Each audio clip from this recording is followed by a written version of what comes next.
Miss start ചെയ്തോളൂ കേട്ടോ. Good evening to all. First of all നമ്മുടെ ഈ ഒരു വെബിനാറിന് കണ്ടക്ട് ചെയ്യാൻ വേണ്ടിയിട്ട് വന്നേക്കുന്ന ദീപക് സാറിന് ഈ ഒരു വെബിനാറിലേക്ക് സ്വാഗതം ചെയ്യുന്നു. UGC നെറ്റ് എങ്ങനെ ക്രാക്ക് ചെയ്യണം, എന്തിന് ക്രാക്ക് ചെയ്യണം എന്നതിനെ കുറിച്ചുള്ള ഒരു ഫ്രീ വെബിനാർ ആണ് ഇവിടെ നമ്മളിപ്പോൾ ഹോസ്റ്റ് ചെയ്യുന്നത്. അതിൽ പേപ്പർ 1 ആൻഡ് പേപ്പർ 2 രണ്ടായിട്ടാണ് നമ്മൾ UGC നെറ്റിനെ സ്പ്ലിറ്റ് ചെയ്തേക്കുന്നത്. അതിൽ പേപ്പർ 1നെ കുറിച്ച് ആധികാരികമായി നിങ്ങളുടെ സംശയങ്ങളും അതിൽ ഏതൊക്കെ വിഷയങ്ങളിൽ നമ്മൾ കൂടുതൽ കോൺസെൻട്രേറ്റ് ചെയ്യണം എന്നതിനെ കുറിച്ചുമുള്ള ഒരു ഓവർവ്യൂ തരാൻ വേണ്ടിയിട്ടുള്ള ഒരു വെബിനാറാണിത്. അപ്പം അതിനു വേണ്ടിയിട്ട് ദീപക് സാറിനെ ഇതിലേക്ക് സ്വാഗതം ചെയ്യുന്നു. അതിനോടൊപ്പം ഇതിൽ പാർട്ടിസിപ്പേറ്റ് ചെയ്യുന്ന എല്ലാ ഉദ്യോഗാർത്ഥികളും ഉറപ്പായും ഒരു ഇന്ററാക്റ്റീവ് സെക്ഷനായിട്ട് ഇതിനെ മാറ്റുക. കാരണം നിങ്ങളുടെ സംശയങ്ങളും കാര്യങ്ങളും നമ്മൾ തുറന്ന് സംസാരിച്ചാൽ മാത്രമേ സാറിന് അത്രത്തോളം അത് ഡീപ്പായിട്ട് പറയാൻ പറ്റുള്ളൂ. അപ്പോൾ ഓരോരുത്തരുടെയും മനസ്സിൽ എന്തൊക്കെ കൺസേൺസ് ഉണ്ടോ അതെല്ലാം ഇവിടെ തുറന്ന് സംസാരിക്കുന്ന ഒരു വേദിയായിട്ട് ഇതിനെ കാണാം. Okay, thank you so much.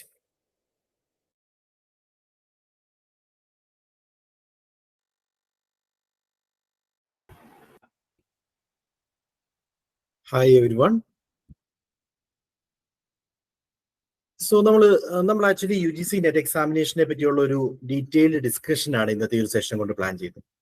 അപ്പോൾ UGC നെറ്റ് എക്സാം എന്താണെന്ന് പറഞ്ഞ് നമ്മൾ തുടങ്ങുന്നു. അതോടൊപ്പം തന്നെ ഈ ഒരു സെഷന്റെ എൻഡ് ആകുമ്പോൾ നമ്മൾ ടാർഗറ്റ് ചെയ്യുന്നത് പേപ്പർ 1നെ പറ്റിയുള്ള സിലബസിൽ ഒരു ബേസിക് അണ്ടർസ്റ്റാൻഡിങ് നേടിയെടുക്കുക. അതോടൊപ്പം എങ്ങനെയായിരിക്കണം പേപ്പർ 1 പ്രിപ്പറേഷൻ നടത്തേണ്ടത്, എന്തായിരിക്കും നമ്മളുടെ ഒരു ഇഫക്റ്റീവ് പ്രിപ്പറേഷൻ സ്ട്രാറ്റജി, അതിനെപ്പറ്റിയുള്ള കൃത്യമായിട്ടുള്ള അവയർനെസ് നിങ്ങൾ പകർന്നു തരിക. അതോടൊപ്പം തന്നെ മിക്ക ആസ്പിരൻസും ഫേസ് ചെയ്യുന്ന പ്രധാന ചില പ്രോബ്ലംസ് ഉണ്ട്. There are some errors when it comes to preparations. ആ ഒരു മിസ്റ്റേക്സ് ഏതൊക്കെയാണ് നമ്മൾ ഐഡന്റിഫൈ ചെയ്യുന്നു, അതിനെപ്പറ്റി നമ്മൾ ഡിസ്കസ് ചെയ്യും.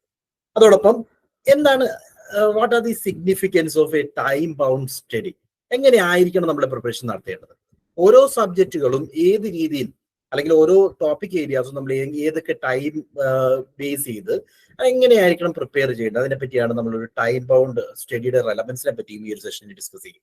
ദെൻ എക്സാം ഡേയിൽ we may have to plan the time, right?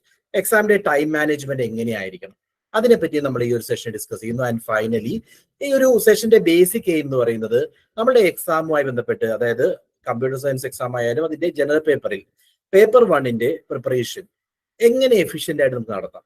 അപ്പോൾ അതുമായി ബന്ധപ്പെട്ട് പേപ്പർ 1ൽ ഒരു കോൺഫിഡൻസ് ബിൽഡ് ചെയ്യുക എന്നുള്ളതാണ് ഈ ഒരു സെഷൻ എയിം ചെയ്യുന്നത്.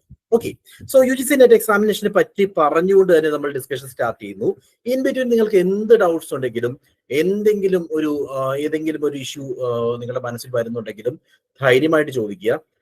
നിങ്ങൾക്ക് കമന്റ് ആയിട്ട് ഇടാം, നിങ്ങൾക്ക് ഡൗട്ട്സ് ഉണ്ടെങ്കിൽ ചോദിക്കാം. വിൽ ബി എക്സ്പ്ലെയിനിങ് എവരിത്തിങ് കേട്ടോ. ഈ ഒരു സെഷൻ കൊണ്ട് ഏറ്റവും വലിയ ബെനിഫിഷ്യറീസ് എന്ന് പറയുന്നത് ഓരോ പാർട്ടിസിപ്പൻസും ആണ്. അതിനനുസരിച്ച് ഈ സെഷൻ നമുക്ക് കൈകാര്യം ചെയ്യേണ്ടതുണ്ട്. Okay, so first of all ഈ ഒരു എക്സാമിനേഷനെ പറ്റി ഒരു ഓവർവ്യൂ പറയുവാണെങ്കിൽ 2 അല്ല 3 ഒരു 3-fold എക്സാം എന്ന് പറയാം. ബിക്കോസ് പ്രീവിയസ്ലി 2 ബേസിക് ക്വാളിഫിക്കേഷൻസ് ആണ് UGC നെറ്റ് എക്സാമിനേഷൻ കണ്ടക്ട് ചെയ്ത വഴി കിട്ടിയിരുന്നത്. ഒന്ന് അസിസ്റ്റന്റ് പ്രൊഫസർഷിപ്പിനുള്ള യോഗ്യത, അതുകൂടാതെ ജൂനിയർ റിസർച്ച് ഫെലോഷിപ്പ്, ഒരു സ്റ്റൈഫൻഡോട് കൂടി, ഒരു നല്ല സ്റ്റൈഫൻഡോട് കൂടി റിസർച്ച് ചെയ്യാനുള്ള ഓപ്പർച്യൂണിറ്റി, അതാണ് ജൂനിയർ റിസർച്ച് ഫെലോഷിപ്പ് വഴി കിട്ടുന്നത്. അത് കൂടാതെ 2024 പുതിയ അപ്ഡേറ്റ് പ്രകാരം ഈ ഒരു എക്സാമിനേഷൻ തന്നെയായിരിക്കും ഇനി ഇന്ത്യൻ യൂണിവേഴ്സിറ്റീസിലെ ക്വാളിഫൈങ് PhD എൻട്രൻസിനുള്ള ക്വാളിഫൈങ് എക്സാമിനേഷൻ ആയിട്ട് കരുതുന്നതെന്ന് പറഞ്ഞിട്ടുണ്ട്. അപ്പൊ 3 ലെവൽ, ഒരു 3-fold ആയിട്ടുള്ള എക്സാം എന്ന് പറയാം. ഒന്ന് അസിസ്റ്റന്റ് പ്രൊഫസർഷിപ്പിനുള്ള യോഗ്യത, നെറ്റ് എന്ന് പറയും നമ്മൾ. ദെൻ രണ്ടാമതായിട്ട് റിസർച്ച് ചെയ്യാൻ ഒരു സ്റ്റൈഫൻഡോട് കൂടി റിസർച്ച് ചെയ്യാനുള്ള JRF ക്വാളിഫിക്കേഷൻ. അത് കൂടാതെ ഇന്ത്യൻ യൂണിവേഴ്സിറ്റീസിൽ റിസർച്ചിന് എൻ്റർ ചെയ്യാനുള്ള എൻട്രൻസ് ആയിട്ടും ഈ ഒരു എക്സാമിനേഷന്റെ മാർക്സ് ആയിരിക്കും പരിഗണിക്കുന്നത്. അതുമായി ബന്ധപ്പെട്ട ഒരു കട്ട് ഓഫ് കൂടി ഈ വർഷം മുതൽ ഉണ്ടായിരിക്കുന്നതാണ് UGC പറയുന്നത്. ഓക്കെ, സോ NDA ആണ് ഈ എക്സാമിനേഷൻ കണ്ടക്ട് ചെയ്യുന്നത് നമുക്കറിയാം. UGCക്ക് വേണ്ടി NDA ആണ് ഈ എക്സാമിനേഷൻ കണ്ടക്ട് ചെയ്യുന്നത്. സോ എക്സാമുമായി ബന്ധപ്പെട്ട് നമ്മൾ അറിഞ്ഞിരിക്കേണ്ടത് ഈ 3 ക്വാളിഫിക്കേഷൻസ് തമ്മിലുള്ള ഡിഫറൻസ് ആണ്. So what is actually net എന്ന് പറയുമ്പോൾ അസിസ്റ്റന്റ് പ്രൊഫസർഷിപ്പിനുള്ള യോഗ്യതയാണ് നെറ്റ് എക്സാമിനേഷൻ ക്വാളിഫൈ ചെയ്യുന്നത് വഴി നമുക്ക് കിട്ടുന്നത്. ഇന്ത്യൻ യൂണിവേഴ്സിറ്റീസിൽ അസിസ്റ്റന്റ് പ്രൊഫസറായിട്ട് എൻ്റർ ചെയ്യാനുള്ള ബേസിക് യോഗ്യതയായിട്ട് നെറ്റ് കൺസിഡർ ചെയ്യുന്നു. രണ്ടാമതായിട്ട് JRF ആണ്, junior research fellowship. So initially നമുക്ക് റിസർച്ചിലേക്ക് എൻട്രി ചെയ്യാനുള്ള ഒരു നല്ല ഓപ്പർച്യൂണിറ്റിയാണ് JRF. 30 വയസ്സിൽ താഴെയുള്ളവരാണെങ്കിൽ റിസർച്ചിലേക്ക് എൻട്രി ചെയ്യാൻ നമുക്ക് ഏറ്റവും നല്ലൊരു ഓപ്ഷൻ ആയിട്ട് JRF-നെ പറയാം. നല്ലൊരു സ്റ്റൈഫൻഡോട് കൂടി നമുക്ക് റിസർച്ച് ചെയ്യാം. മന്ത്ലി 37,000 to 42,000 വരെയാണ് സ്റ്റൈഫൻഡ് ആയിട്ട് കിട്ടുന്നത്. അത്രയും നല്ല ഒരു സ്റ്റൈഫൻഡോട് കൂടി റിസർച്ച് ചെയ്യാനുള്ള ഓപ്ഷൻ, PhD ചെയ്യാനുള്ള ഓപ്പർച്യൂണിറ്റിയാണ് JRF ക്വാളിഫൈ ചെയ്യുന്നവർ കിട്ടുന്നത്. അതുകൂടാതെ PhD-യുടെ എലിജിബിലിറ്റി ആയിട്ട്, മൂന്നാമത്തെ ലെവലിൽ PhD-യുടെ എലിജിബിലിറ്റി ആയിട്ട് ഇത് കണക്കാക്കുന്നു. സോ നെറ്റ് എക്സാമിനേഷനിൽ ക്വാളിഫൈ ചെയ്യുന്ന ഏറ്റവും ടോപ്പിൽ വരുന്ന ആളുകൾക്കാണ് JRF യോഗ്യത കിട്ടുന്നത്. അതിന് തൊട്ട് താഴെ 6% ആളുകൾക്ക്, എക്സാം എഴുതുന്നതിന്റെ 6% ആളുകൾക്കാണ് NET national eligibility test assistant പ്രൊഫസർഷിപ്പിനുള്ള യോഗ്യത കിട്ടുന്നത്. അതുകൂടാതെ ഇനി അതിലും താഴെ ഒരു കട്ട് ഓഫ് ആയിരിക്കും PhD എൻട്രൻസ് എന്നുള്ള രീതിയിൽ. അടുത്തായിട്ട്, അത് ഈ വർഷം മുതലാണ് വരുന്നത്, ആ ഒരു കട്ട് ഓഫ് നമ്മൾ പ്രതീക്ഷിക്കുന്നു. PhD എൻട്രൻസിനുള്ള കട്ട് ഓഫ് എന്നുള്ള രീതിയിൽ പുതിയൊരു കട്ട് ഓഫ് കൂടി വരും. ഓക്കെ, സോ ഇതാണ് എക്സാമിനേഷനെ പറ്റി പറയുമ്പോൾ. ഇനി ഇതിന്റെ എക്സാം എഴുതാൻ യോഗ്യതയുള്ള ആർക്കാണ്? എലിജിബിലിറ്റി ക്രൈറ്റീരിയയിലേക്ക് വന്നു കഴിഞ്ഞാൽ, ഒന്ന് ബേസിക് യോഗ്യത എന്ന് പറയുന്നത് ജനറൽ കാറ്റഗറി ആണെങ്കിൽ മാസ്റ്റേഴ്സ് ഡിഗ്രിയാണ്. മാസ്റ്റേഴ്സ് ഡിഗ്രിയിൽ 55% മാർക്സ് ക്വാളിഫൈ ഉള്ള ആളുകൾക്ക് ഈ എക്സാമിനേഷൻ അറ്റൻഡ് ചെയ്യാം. രണ്ടാമതായിട്ട് ഇപ്പോൾ OBC, SC, ST, PWD, transgender അങ്ങനെയുള്ള റിസർവ്ഡ് കമ്മ്യൂണിറ്റീസ് ആണെങ്കിൽ അവിടെ 50% മാർക്സ് ആണ് യോഗ്യതയായിട്ട് വരുന്നത്. ഇതോടൊപ്പം തന്നെ ഓർക്കുക, ഫൈനൽ ഇയർ സ്റ്റുഡൻസിനും, ഇപ്പോൾ PG നിങ്ങൾ സെക്കൻഡ് ഇയർ ആണെങ്കിൽ സെക്കൻഡ് ഇയർ സ്റ്റുഡൻസിനും ഈ എക്സാമിനേഷൻ അറ്റൻഡ് ചെയ്യാം. അവിടെയും ഒരു കണ്ടീഷൻ മാത്രമേ ഉള്ളൂ. സെക്കൻഡ് ഇയർ തന്നെ ആകണമെന്നില്ല, ഫസ്റ്റ് ഇയർ എൻഡിൽ തന്നെ നമുക്ക് വേണമെങ്കിൽ ഈ എക്സാമിനേഷൻ അറ്റൻഡ് ചെയ്യാം. കണ്ടീഷൻ പറയുന്നത് ഇത്ര മാത്രമാണ്, നെറ്റ് ക്വാളിഫൈ ചെയ്ത് 2 ഇയേഴ്സിനുള്ളിൽ തന്നെ നമ്മുടെ PG കംപ്ലീറ്റ് ആയിരിക്കണം. PGയുടെ സർട്ടിഫിക്കറ്റ്, നെറ്റ് ക്വാളിഫിക്കേഷൻ എന്താണ് നമുക്കുള്ളത്, അതിന്റെ 2 ഇയേഴ്സിനുള്ളിൽ നമ്മുടെ PGയുടെ സർട്ടിഫിക്കറ്റ് ഉണ്ടായിരിക്കണം. അതാണ് അതിന്റെ ഒരു കണ്ടീഷൻ ആയിട്ട് പറയുന്നത്. സോ ഫസ്റ്റ് ഇയർ എൻഡിൽ തന്നെ നമുക്ക് ഈ എക്സാം എഴുതാമെന്നാണ് അതിന്റെ മീനിങ്. ദെൻ ഏജ് ലിമിറ്റിലേക്ക് വരുമ്പോൾ JRF-ന്റെ യോഗ്യത, ജൂനിയർ റിസർച്ച് ഫെലോഷിപ്പ് ആണ് ഏറ്റവും ടോപ്പ് ക്വാളിഫിക്കേഷൻ ആയിട്ട് നമുക്ക് ഈ ഒരു എക്സാമുമായി ബന്ധപ്പെട്ട് പറയാവുന്നത്. അതിന്റെ യോഗ്യതയായിട്ട് പറയാവുന്നത് 30 ഇയേഴ്സ് ആണ് maximum age limit. Then assistant പ്രൊഫസർഷിപ്പിനാണെങ്കിൽ ഏജ് ലിമിറ്റ് ഇല്ല. അതേപോലെ PhD എൻട്രൻസ് ആയാലും അങ്ങനെ ഒരു ഏജ് ലിമിറ്റിനെ പറ്റി നമുക്ക് പറയാനില്ല. ഓക്കെ, സോ ഈ പറയുന്ന 30 ഇയേഴ്സ് ഏജ് ലിമിറ്റ് എന്ന് പറയുന്നത് ജനറൽ കാറ്റഗറിയുമായി ബന്ധപ്പെട്ടാണ്. മറ്റ് റിസർവ്ഡ് കാറ്റഗറീസിന് എല്ലാം തന്നെ റിലാക്സേഷൻ ഉണ്ട്. 3 years to 5 year relaxation available ആണ്. ദെൻ സോ എക്സാമിനേഷനെ പറ്റി പറഞ്ഞു. എക്സാം പാറ്റേണിനെ, എക്സാം എന്താണെന്നും എക്സാമിന്റെ കട്ട് ഓഫിനെ പറ്റിയൊക്കെ നമുക്ക് ഡിസ്കസ് ചെയ്യാനുണ്ട്. സോ എക്സാം പാറ്റേണിനെ പറ്റി നമുക്ക് ആദ്യം പറയാം. സോ കഴിഞ്ഞ തവണ ഒരു എക്സാമിനേഷൻ ക്യാൻസൽ ചെയ്യുകയുണ്ട്. അന്ന് അത് കണ്ടക്ട് ചെയ്തിരുന്നത് റിട്ടൺ മോഡിലായിരുന്നു. അപ്പോൾ അതിനുശേഷം അന്ന് നടന്ന ചില പ്രശ്നങ്ങൾ കാരണമായ എക്സാമിനേഷൻ ക്യാൻസൽ ചെയ്യുകയും രണ്ടാമത് ഓൺലൈൻ ബേസിലുള്ള എക്സാമിനേഷൻ ആയിട്ട് കൺവേർട്ട് ചെയ്യുകയും ചെയ്തു. സോ നമ്മൾ ഇനിയും എക്സ്പെക്ട് ചെയ്യുന്നത് അപ്പോൾ ഓൺലൈൻ കമ്പ്യൂട്ടർ ബേസ്ഡ് ആയിട്ടുള്ള ടെസ്റ്റ് തന്നെയാണ്. പക്ഷെ കമ്പ്യൂട്ടർ ബേസ്ഡ് ആയിട്ടുള്ള ടെസ്റ്റ് കണ്ടക്ട് ചെയ്യുന്നത് NTA സംബന്ധിച്ച് വളരെ ഡിഫിക്കൽട്ട് ആയിട്ടുള്ള ടാസ്ക് ആണ്. ബിക്കോസ് ഒരു ദിവസം കൊണ്ട് കഴിയേണ്ട എക്സാമിനേഷൻ കമ്പ്യൂട്ടർ ബേസ്ഡ് ടെസ്റ്റ് വരുമ്പോൾ ഓൾമോസ്റ്റ് 2 weeks-ഓളം അതിനുവേണ്ടി NTA സ്പെൻഡ് ചെയ്തിട്ടുണ്ട്. ആ ഒരു പ്രോബ്ലം വെച്ചുകൊണ്ടാണ് റിട്ടൺ ടൈപ്പിലേക്ക്, OMR ഷീറ്റിലേക്കുള്ള എക്സാമിനേഷൻ ആയിട്ട് കണ്ടക്ട് ചെയ്യാൻ വേണ്ടി കഴിഞ്ഞ തവണ ശ്രമിച്ചിരുന്നത്. പക്ഷെ അത് അന്നൊരു ഫെയിലിയറായി മാറുകയും അത് കാരണം വീണ്ടും ഈ ഓൺലൈൻ CBT ബേസ്ഡ് ആയിട്ടുള്ള ടെസ്റ്റിലേക്ക് പോകുന്നതായിട്ടാണ് നമുക്ക് കാണാൻ സാധിക്കുന്നത്. ഓക്കെ, സോ നമ്മൾ അടുത്ത എക്സാമിനേഷൻ, ഡിസംബർ എക്സാമിനേഷനെ പറ്റി പറയുകയാണെങ്കിലും എക്സ്പെക്ട് ചെയ്യുന്നത് കമ്പ്യൂട്ടർ ബേസ്ഡ് ടെസ്റ്റ് തന്നെയാണ്. ഓക്കെ, സോ എക്സാമിനേഷനിലേക്ക് വരുമ്പോൾ നമ്മൾ 2 പേപ്പേഴ്സ് ആണ് വരുന്നത്. ഒരു ജനറൽ പേപ്പറും ദെൻ പേപ്പർ 2 അത് നമ്മളുടെ സബ്ജക്ട് സ്പെസിഫിക് ആയിട്ടുള്ള കമ്പ്യൂട്ടർ സയൻസ് ആസ്പിരൻസ് ആണെങ്കിൽ കമ്പ്യൂട്ടർ സയൻസ് എന്ന് പറയുന്ന ആ പേപ്പറുമാണ് വരുന്നത്. സോ ജനറൽ പേപ്പർ നമ്മളുടെ ഇന്നത്തെ ഡിസ്കഷൻ ഏരിയ എന്ന് പറയുന്നത് ജനറൽ പേപ്പർ ആണ്. സോ ജനറൽ പേപ്പറിന്റെ ടൈറ്റിൽ ആക്ച്വലി പറയുന്നത് ടീച്ചിങ് ആൻഡ് റിസർച്ച് ആപ്റ്റിറ്റ്യൂഡ് എന്നാണ്. ജനറൽ പേപ്പറിന്റെ കോമൺ ടൈറ്റിൽ ആയിട്ട് പറയുന്നത് ടീച്ചിങ് ആൻഡ് റിസർച്ച് ആപ്റ്റിറ്റ്യൂഡ് എന്നാണ്. എന്നാൽ ടീച്ചിങ് ആപ്റ്റിറ്റ്യൂഡും റിസർച്ച് ആപ്റ്റിറ്റ്യൂഡും മാത്രമല്ല, നമുക്കിവിടെ 10 യൂണിറ്റുകളാണ് ഇൻക്ലൂഡ് ചെയ്യുന്നത്. സോ ജനറൽ പേപ്പറിന്റെ സിലബസിൽ 10 യൂണിറ്റുകളുണ്ട്. ഈ 10 യൂണിറ്റുകളിൽ നിന്നും on an average 5 questions each ആണ് വരിക. 5 ക്വസ്റ്റ്യൻസ് വെച്ച് ഓരോ ക്വസ്റ്റ്യനും 2 മാർക്ക് എന്നുള്ള രീതിയിൽ ടോട്ടൽ 50 ക്വസ്റ്റ്യൻസും 100 മാർക്സുമാണ് നമ്മൾ ഈ ഒരു ജനറൽ പേപ്പർ എക്സാമിനേഷനുമായി ബന്ധപ്പെട്ട് നമ്മൾക്ക് തരുന്നത്. 50 questions, total 100 marks. Then paper 2ലേക്ക് വരുമ്പോൾ, സബ്ജക്ട് പേപ്പറിലേക്ക് വരുമ്പോൾ 100 ക്വസ്റ്റ്യൻസ് 200 മാർക്സുമാണ് വരുന്നത്. ഓൾ ടുഗദർ ഈ 2 എക്സാമിനേഷനും ഒരുമിച്ചാണ് കണ്ടക്ട് ചെയ്യുന്നത്. അതായത് നമ്മളുടെ ഇപ്പോൾ കമ്പ്യൂട്ടർ ബേസ്ഡ് ടെസ്റ്റ് ആണെങ്കിൽ നമ്മുടെ മുമ്പിൽ 2 ടാബുകളിലായി പേപ്പർ 1ന്റെയും പേപ്പർ 2ന്റെയും ക്വസ്റ്റ്യൻ പേപ്പർ അവൈലബിൾ ആയിരിക്കും. നമുക്കിത് ഓൾട്ടർനേറ്റീവിൽ വേണമെങ്കിലും ആൻസർ ചെയ്യാം. ഒരുമിച്ച് വേണമെങ്കിൽ മിക്സ് ആയിട്ടോ അല്ലെങ്കിൽ ഒരെണ്ണം കഴിഞ്ഞ് മറ്റൊന്നോ എങ്ങനെ വേണമെങ്കിലും ആൻസർ ചെയ്യാം. സോ ടോട്ടൽ ടൈം ഡ്യൂറേഷൻ എന്ന് പറയുന്നത് 3 hours ആണ്. ഓക്കെ, സോ ഇതൊരു 3 hour എക്സാമിനേഷനാണ്. ടോട്ടൽ 300 മാർക്സിനാണ് എക്സാം വരുന്നത്. നമ്പർ ഓഫ് ക്വസ്റ്റ്യൻസ് പറയുമ്പോൾ 150 questions, 2 mark each. So total 300 മാർക്സിനാണ് എക്സാം വരുന്നത്. ക്ലിയർ? അപ്പൊ നമ്മൾ ആക്ച്വലി ഇത് പേപ്പർ 1നെ പറ്റിയാണ് ഇന്ന് ഡിസ്കസ് ചെയ്യുന്നത്. ചില ആളുകൾ ഡൗട്ട് ചോദിക്കുന്നുണ്ട്. എനിവേ ഓർക്കുക, പേപ്പർ 1ന്റെ അതായത് ജനറൽ പേപ്പറിനെ പറ്റിയാണ് ഇന്നത്തെ ഈ ഒരു സെഷൻ ഡിസ്കസ് ചെയ്യുന്നത്. അത് കോമൺ ആണ്. നിങ്ങൾ ഏത് തരത്തിലുള്ള ഏത് സബ്ജക്ട് ആസ്പിരന്റ് ആയാലും കോമൺ ആയിട്ടുള്ള ജനറൽ പേപ്പറിനെ പറ്റിയാണ് ഈ ഒരു സെഷനിൽ നമ്മൾ ഡിസ്കസ് ചെയ്യുന്നത്. ഓക്കെ, സോ ഡ്യൂറേഷൻ വരുന്നത് 3 hours ആണ്. അതിനകത്ത് ബ്രേക്കുകൾ വരുന്നില്ല. പ്രീവിയസ്ലി മുമ്പ് 2018 വരെയുള്ള എക്സാമിനേഷൻ 2 ആയിട്ടാണ് കണ്ടക്ട് ചെയ്തിരുന്നത്. പിന്നീട് അത് ഒരുമിച്ചാക്കി 3 മണിക്കൂർ ഡ്യൂറേഷനിലുള്ള എക്സാമിനേഷൻ ആക്കി മാറ്റിയതാണ്. അവിടെയും നമ്മൾ ഫേസ് ചെയ്യുന്ന ഒരുപാട് പ്രശ്നങ്ങളുണ്ട്. ലൈക്ക് പേപ്പർ 1ൽ ടോട്ടൽ നമ്മൾ പറഞ്ഞു ഡേറ്റ ഇന്റർപ്രിറ്റേഷൻ വരുന്നുണ്ട്, റീഡിംഗ് കോമ്പ്രിഹെൻഷൻ, അങ്ങനെയുള്ള വലിയ ടൈം കൺസ്യൂമിംഗ് ആയിട്ടുള്ള ഏരിയാസ് വരുന്നുണ്ട്. അതൊക്കെ എങ്ങനെ ടാക്കിൾ ചെയ്യണം എന്നുള്ളത് നമ്മുടെ മുമ്പിൽ ഒരു ക്വസ്റ്റ്യൻ മാർക്കാണ്. നമുക്ക് ഡീറ്റെയിൽ ആയിട്ട് തന്നെ ഡിസ്കസ് ചെയ്യാം. സോ ഇതാണ് examination pattern. Then examination pattern കഴിഞ്ഞാൽ നിങ്ങൾ ഓർക്കേണ്ടത് ഈ എക്സാമിനേഷൻ 2 തവണയാണ് ഒരു വർഷത്തിൽ കണ്ടക്ട് ചെയ്യപ്പെടുന്നത്. ഒന്ന് ജൂണിലും ദെൻ നോർമലി ഡിസംബറിലുമാണ് ഈ എക്സാമിനേഷൻ കണ്ടക്ട് ചെയ്യുന്നത്. സോ നമുക്ക് ഈ വരുന്ന എക്സാമിനേഷൻ ഡിസംബർ എക്സാമിനേഷൻ ആണ്. നമ്മൾ നോട്ടിഫിക്കേഷൻ എക്സ്പെക്ട് ചെയ്യുന്നത് ഒക്ടോബർ നവംബർ മന്തിലായിരിക്കും ഇതിന്റെ നോട്ടിഫിക്കേഷൻ വരിക. ദെൻ അതിനുശേഷം പിന്നീട് വരുന്ന എക്സാമിനേഷൻ ജൂൺ എക്സാമിനേഷൻ ആണ്. 2025 ജൂണിലായിരിക്കും എക്സാമിനേഷൻ വരുന്നത്. സോ നമ്മളുടെ സ്ട്രാറ്റജിയും ആ ഒരു ബേസിലായിരിക്കണം. അപ്പൊ നമ്മൾ പ്രിപ്പയർ ചെയ്യുന്നത് 3 month ഡ്യൂറേഷനിലാണ്. 3 മാസം കൊണ്ട് ഇത് ക്രാക്ക് ചെയ്യണം എന്നുള്ള പർപ്പസോട് കൂടിയാണെങ്കിൽ നമ്മൾ അതിനുവേണ്ടി കൂടുതൽ സമയം ഓരോ ദിവസവും മാറ്റിവെക്കേണ്ടത്. അതേസമയം നമ്മുടെ പ്ലാൻ എന്ന് പറയുന്നത് 6 month സ്ട്രാറ്റജി ആണെങ്കിൽ അവിടെയും റെഗുലർ ആയിട്ടുള്ള ഒരു പ്രിപ്പറേഷൻ ആവശ്യമാണ്. നോട്ട് അബൌട്ട് എപ്പോഴെങ്കിലും പിന്നെ സമയം ഒരുപാടുണ്ട് എന്ന് വിചാരിച്ച് പ്രിപ്പയർ ചെയ്യുന്ന രീതിയല്ല. ഇവിടെ ഇറ്റ് ഈസ് നമ്മളിപ്പോ ഇൻ കേസ് പ്രിപ്പയർ ചെയ്യുന്നത് 3 month സ്ട്രാറ്റജിയിലാണെങ്കിൽ ദിവസവും നമ്മളൊരു 2 to 3 hours അതിനുവേണ്ടി മാറ്റിവെക്കുക. വെൻ കംസ് ടു 6 months അവിടെ നമുക്ക് കൂടുതൽ ടൈം അവൈലബിൾ ആണെങ്കിലും റെഗുലർ ആയിട്ട് പ്രിപ്പയർ ചെയ്യുന്നതാണ് നമ്മളെ ഹെൽപ്പ് ചെയ്യുന്നത്.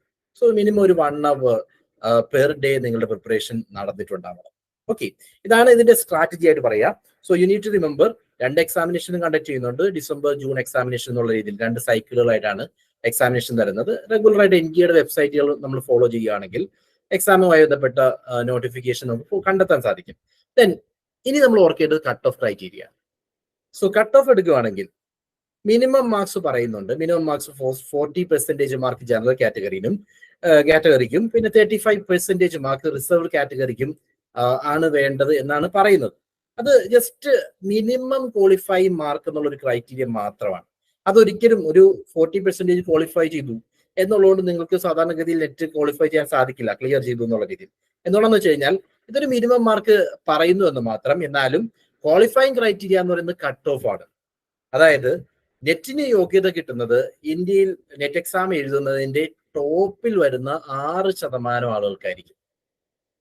ഓക്കെ, ഇതൊരു UGC ആയിട്ട് പറഞ്ഞിരിക്കുന്ന ഒരു ക്രൈറ്റീരിയ ആണ്. 6% ആളുകളാണ് പാസ്സാവുന്നത്. 100 പേര് പരീക്ഷ എഴുതി കഴിഞ്ഞാൽ 6 പേര് പാസ്സാവും. ഇതാണ് ആ ഒരു കട്ട് ഓഫ് ക്രൈറ്റീരിയ ആയിട്ട് പറയുന്നത്. ഈ കട്ട് ഓഫ് ക്രൈറ്റീരിയ ഓരോ സബ്ജക്ട് സ്പെസിഫിക് ആയിട്ട് ഡിഫറെന്റ് ആയിരിക്കും. ഇപ്പൊ നമ്മൾ കമ്പ്യൂട്ടർ സയൻസിന്റെ കട്ട് ഓഫ് ക്രൈറ്റീരിയ എടുക്കുകയാണെങ്കിൽ കഴിഞ്ഞ ഡിസംബറിലെ കട്ട് ഓഫ് ആണെങ്കിൽ നിങ്ങൾക്ക് ഇവിടെ കാണാൻ സാധിക്കും. ജനറൽ കാറ്റഗറി അൺറിസർവ്ഡ് ജനറൽ കാറ്റഗറിയാണ്. കട്ട് ഓഫ് മാർക്സ് വന്നിരിക്കുന്നത് 160 ആണ്. ഓക്കെ, ദെൻ JRFനുള്ള കട്ട് ഓഫ് മാർക്സ് ആണെങ്കിൽ അത് 184 ആയിരുന്നു. അതായത് ഇറ്റ് വാസ് അബൌട്ട് ഒരു 50 to 55% normal cut off assistant പ്രൊഫസർഷിപ്പിന് വന്നിട്ടുള്ളത്. അതേപോലെ JRF ആണെങ്കിൽ 60 to 65% നോർമൽ കട്ട് ഓഫ് JRFന് വന്നിട്ടുള്ളത്. സോ ഒരു വലിയ ഒരു ഹൈ മാർക്സ് ഒന്നും ആയിട്ട് നമുക്ക് പറയാൻ സാധിക്കില്ല. പക്ഷേ if you are able to score this 60+ അല്ലെങ്കിൽ ഒരു 55+ എന്നുള്ള ടാർഗറ്റ് നമ്മൾ അച്ചീവ് ചെയ്യുകയാണെങ്കിൽ ഡെഫിനറ്റ് ആയിട്ടും ക്ലിയർ ചെയ്യാവുന്ന ഒരു എക്സാമിനേഷൻ ആണ് UGC net and JRF. Okay, ആ രീതിയിൽ വേണം എപ്പോഴും നമ്മളുടെ പ്ലാൻ മുന്നോട്ട് വയ്ക്കേണ്ടത്. അൺറിസർവ്ഡ് കാറ്റഗറിക്കാണ് ഈ ഒരു cut off. When comes to other categories, reserve categories ഒക്കെ ആകുമ്പോൾ അതിന് കട്ട് ഓഫ് വീണ്ടും താഴ്ന്നതായിട്ട് കാണാൻ സാധിക്കും. 144 ഒക്കെയാണ് OBCയുടെ കട്ട് ഓഫ് വന്നിരിക്കുന്നത്. അത് 50% താഴെയാണ് ആ മാർക്സ് കട്ട് ഓഫ് വരുന്നത്. സോ ഇത്തരത്തില് നമ്മളുടെ ടാർഗറ്റ് എന്താണെന്നുള്ളത് മുൻകൂട്ടി നിശ്ചയിക്കണം. ആ ടാർഗറ്റ് അനുസരിച്ച് വേണം നമ്മുടെ പ്രിപ്പറേഷൻ മുന്നോട്ട് പോകാൻ വേണ്ടി.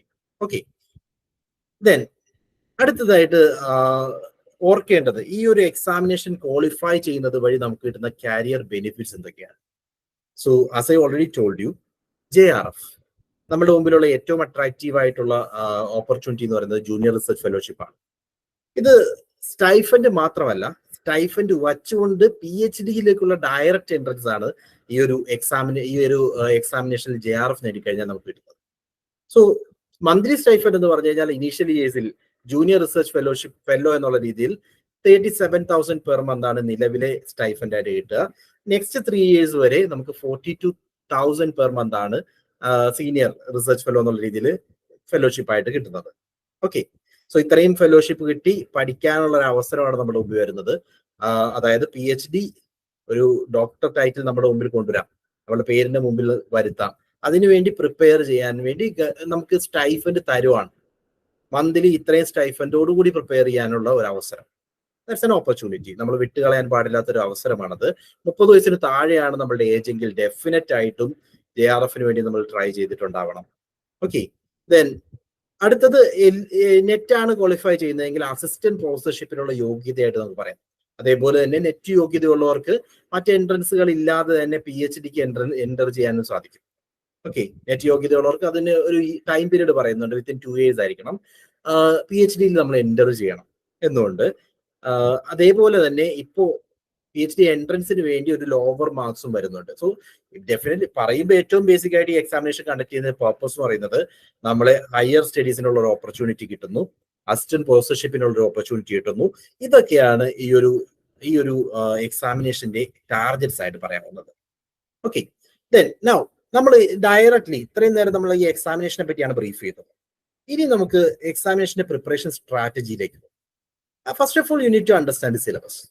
സിലബസിനെ പറ്റി ഡീറ്റെയിൽഡ് ആയിട്ട് നമ്മൾ ഇപ്പോ എണസിന്റെ ക്ലാസ് റൂമുകളിൽ തന്നെ നമ്മളിപ്പോ യൂട്യൂബ് ചാനൽ നോക്കി കഴിഞ്ഞാൽ ഓരോ ടൈറ്റിൽ ഇപ്പോ സബ്ജക്ട് ടൈറ്റിലായിട്ടുള്ള ടീച്ചിങ് ആപ്റ്റിറ്റ്യൂഡിനെ പറ്റി നമ്മൾ ഡീറ്റെയിൽ ആയിട്ട് ഡിസ്കസ് ചെയ്തിട്ടുണ്ട്.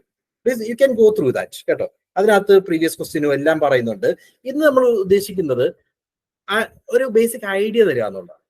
So teaching aptitude, research aptitude, comprehension, communication, mathematical reasoning and aptitude, logical reasoning, data interpretation, information and communication technology, higher people development and environment and finally higher education system. ഇങ്ങനെ total 10 units ആണ് നമ്മളുടെ paper 1 സിലബസിലുള്ളത്. ഈ 10 യൂണിറ്റുകളുടെ detailed ആയിട്ടുള്ള syllabus നമുക്ക് available ആണ്. അതിൽ തന്നെ ഏറ്റവും ഇമ്പോർട്ടന്റ് ആയിട്ടുള്ള ടോപ്പിക്കുകൾ നമുക്ക് കാണാം. അതോടൊപ്പം ഓർക്കുക, ഈ 10 യൂണിറ്റുകളിലും 5 ക്വസ്റ്റ്യൻസ് ആണ് സാധാരണഗതി UGC ചോദിക്കുക. 5 ക്വസ്റ്റ്യൻസ് വീതം ഓരോ ഏരിയയിൽ നിന്നും വരും. ഈ 5 ക്വസ്റ്റ്യൻസിന് 2 മാർക്സ് ക്വസ്റ്റ്യൻസ് ആണ്. സോ ടോട്ടൽ 10 മാർക്സ് ഈച്ച് ആയിട്ട് നമുക്ക് പറയാം. ടോട്ടൽ 100 ആണ്. ഇത് ഓൺ ആൻ ആവറേജ് ആണ്. ഡെഫിനറ്റ് ആയിട്ട് 5 ക്വസ്റ്റ്യൻ തന്നെയാണെന്ന് പറയാൻ സാധിക്കില്ല. ചില വർഷങ്ങളിൽ അങ്ങോട്ടും ഇങ്ങോട്ടും ചില ഏരിയയിൽ നിന്ന് കൂടുതൽ ക്വസ്റ്റ്യൻസ് വരുന്നതായിട്ട് കാണാം, ചില ഏരിയയിൽ നിന്ന് കുറച്ച് ക്വസ്റ്റ്യൻസ്. എന്നാലും ഓൺ ആൻ ആവറേജ് അത് 5 ആണ്. ഓക്കെ, ചില വർഷങ്ങളിൽ മാത്രമാണ് അങ്ങനെയുള്ള ചില ഡീവിയേഷൻസ് വന്നിട്ടുള്ളത്. ഓക്കെ, അവിടെ നിങ്ങൾ ഓർക്കുക, 10 ടോപ്പിക്കുകൾക്കും 5 ക്വസ്റ്റ്യൻസ് വരെ വച്ചാണ് വരുന്നത് എന്നുള്ളത് കൊണ്ട് തന്നെ ഈ പറയുന്ന 10 യൂണിറ്റുകളും നമ്മളെ സംബന്ധിച്ച് വളരെ ഇമ്പോർട്ടന്റ് ആണ്. ഏതെങ്കിലും ഒരു ഏരിയ ഒഴിവാക്കിയിട്ട് പ്രിപ്പയർ ചെയ്യാമെന്ന് ഒരിക്കലും വിചാരിക്കരുത്. ഇപ്പോൾ പല ആസ്പിരൻസിനും ലോജിക്കൽ റീസണിങ് വളരെ ടഫ് ആണെന്ന് പറയുന്നത്. പക്ഷെ you need to understand logical reasoning എന്ന് പറയുന്ന ടോപ്പിക്കിന്റെ സിലബസ് ഒന്ന് കൃത്യമായിട്ട് മനസ്സിലാക്കിയാൽ തന്നെ വളരെ ലിമിറ്റഡ് ആയിട്ടുള്ള ടോപ്പിക്സ് മാത്രമേ ആ ഒരു സബ്ജക്റ്റ് ഉള്ളൂ. എന്താണ് ആർഗ്യുമെന്റ് എന്ന് മനസ്സിലാക്കുക, എന്താണ് ആർഗ്യുമെന്റിന്റെ സ്ട്രെച്ച്, എന്താണ് ഇന്ത്യൻ ലോജിക് കൺസെപ്റ്റ്, എന്താണ് ഫാലസി, എന്താണ് ഹേതുഭാഷ, ഇങ്ങനെയുള്ള ചില കൺസെപ്റ്റുകൾ നമ്മൾ ലെക്ചറിലൂടെ തന്നെ പഠിപ്പിക്കുന്നുണ്ട്. അതൊന്ന് ജസ്റ്റ് ഒന്ന് ഫോളോ ചെയ്താൽ തന്നെ കൃത്യമായിട്ട് കാര്യങ്ങൾ മനസ്സിലാക്കാവുന്നേ ഉള്ളൂ. അതേപോലെ teaching aptitude, reading, research aptitude, then comprehension. National level എക്സാമിനേഷൻസിന് എല്ലാം ഏതൊരു എക്സാമിനേഷൻ എടുത്ത് നോക്കിയാലും അതുമായിട്ട് കമ്പയർ ചെയ്യുമ്പോൾ ഏറ്റവും സിമ്പിൾ ആയിട്ടുള്ള റീഡിങ് കോമ്പിനേഷൻ ക്വസ്റ്റ്യൻസ് ചോദിക്കുന്നത് നെറ്റ് എക്സാമിനേഷൻ ആണ്. അത് യാതൊരു സംശയമില്ലാത്ത കാര്യമാണ്. ഏറ്റവും ഈസി ആയിട്ടുള്ള റീഡിങ് കോമ്പിനേഷൻ ക്വസ്റ്റ്യൻസ് ആണ് നെറ്റ് എക്സാമിനേഷൻ ചോദിക്കുന്നത്. നമുക്ക് തന്നിരിക്കുന്ന പാസേജ് റീഡിങ് കോമ്പിനേഷൻ എന്താണെന്ന് അറിയാമല്ലോ. ഒരു പാസേജ് തന്നിട്ടുണ്ടാവും. പാസേജിനെ ബേസ് ചെയ്തുകൊണ്ട് 5 ചോദ്യങ്ങളാണ് ചോദിക്കുന്നത്. അപ്പോൾ ആ പാസേജിൽ ഡയറക്ട്ലി ഐഡന്റിഫൈ ചെയ്യാവുന്ന കോമ്പിനേഷൻ ക്വസ്റ്റ്യൻസ് ആണ് നമ്മളോട് ഈ ഒരു ഇതുവരെ ഇപ്പൊ 2023 ഡിസംബറിൽ കഴിഞ്ഞ എക്സാമിനേഷൻ വരെയുള്ള പാറ്റേൺ വെച്ചിട്ട് എല്ലാ തവണയും ചോദിച്ചിരിക്കുന്ന ഡയറക്ട്ലി ഐഡന്റിഫൈ ചെയ്യാവുന്ന ക്വസ്റ്റ്യൻസ് ആണ്. സോ നാഷണൽ ലെവൽ എക്സാമിനേഷനിലെ ഏറ്റവും ഈസി ആയിട്ടുള്ള റീഡിംഗ് കോമ്പിനേഷൻ ക്വസ്റ്റ്യൻസ് കാണുന്നത് നെറ്റ് എക്സാമിനേഷൻ ആണ്. ഡെഫിനറ്റ് ആയിട്ട് നമുക്ക് 5 ഫുൾ റൈറ്റ് ആൻസേഴ്സ് സ്കോർ ചെയ്യാവുന്ന ഒരു ഏരിയയാണ് റീഡിംഗ് കോമ്പിനേഷൻ. 10 മാർക്ക് ഡെഫിനറ്റ് ആയിട്ട് അവിടുന്ന് വരണം. അതേസമയം കുറച്ചുകൂടി കോംപ്ലിക്കേറ്റഡ് ആകാവുന്ന ഏരിയാസ് എന്ന് പറയുന്നത് ഒന്ന് മാത്തമാറ്റിക്കൽ റീസണിങ്, കുറച്ച് കമ്പ്യൂട്ടേഷൻസ് നമ്മൾ അറിയണം, ചില ഈസി ആയിട്ടുള്ള നമ്പർ സീരീസ് ലോജിക്കൽ കൺസെപ്റ്റുകളൊക്കെ ഇപ്പോൾ കുറച്ച് ക്വസ്റ്റ്യൻസ് മാത്രമേ വരുന്നുള്ളൂ. അതേസമയം മാത്തമാറ്റിക്കൽ ആപ്റ്റിറ്റ്യൂഡിൽ നിന്ന് ക്വസ്റ്റ്യൻസ് കൂടുതലായിട്ട് വരുന്നുണ്ട്. ലൈക്ക് സർക്കിളുമായി ബന്ധപ്പെട്ട കാര്യങ്ങൾ, ഏരിയ കണ്ടുപിടിക്കാനുള്ള ക്വസ്റ്റ്യൻസ്, അതൊക്കെ നമ്മൾ ഇപ്പോൾ കാണുന്നുണ്ട്, ഈ റീസെന്റ് ടൈംസിൽ കൂടുതലായിട്ട് വരുന്നുണ്ട്. ദെൻ പിന്നീട് വരുന്നത് ഡേറ്റ ഇന്റർപ്രിറ്റേഷൻ ആണ്. നോർമലി നമ്മളോട് ചോദിക്കുന്നത് ടേബിൾ ടൈപ്പ് ഡേറ്റ ഇന്റർപ്രിറ്റേഷൻ ആണ്. ഒരു ടേബിളിൽ നമുക്ക് ഡേറ്റ തന്നിട്ടുണ്ടാവും, നമ്പേഴ്സ് മീൻസ് ഡിഫറെന്റ് ഡേറ്റാസ് തരും. അതുമായി ബന്ധപ്പെട്ട 5 ചോദ്യങ്ങളായിരിക്കും താഴെ പ്രൊവൈഡ് ചെയ്യുന്നത്. കോംപ്ലിക്കേഷൻ കൂടി വരുന്ന ഒരു ഏരിയ ആണ്, ബിക്കോസ് നമ്മുടെ ലിമിറ്റഡ് ടൈമേ ഉള്ളൂ.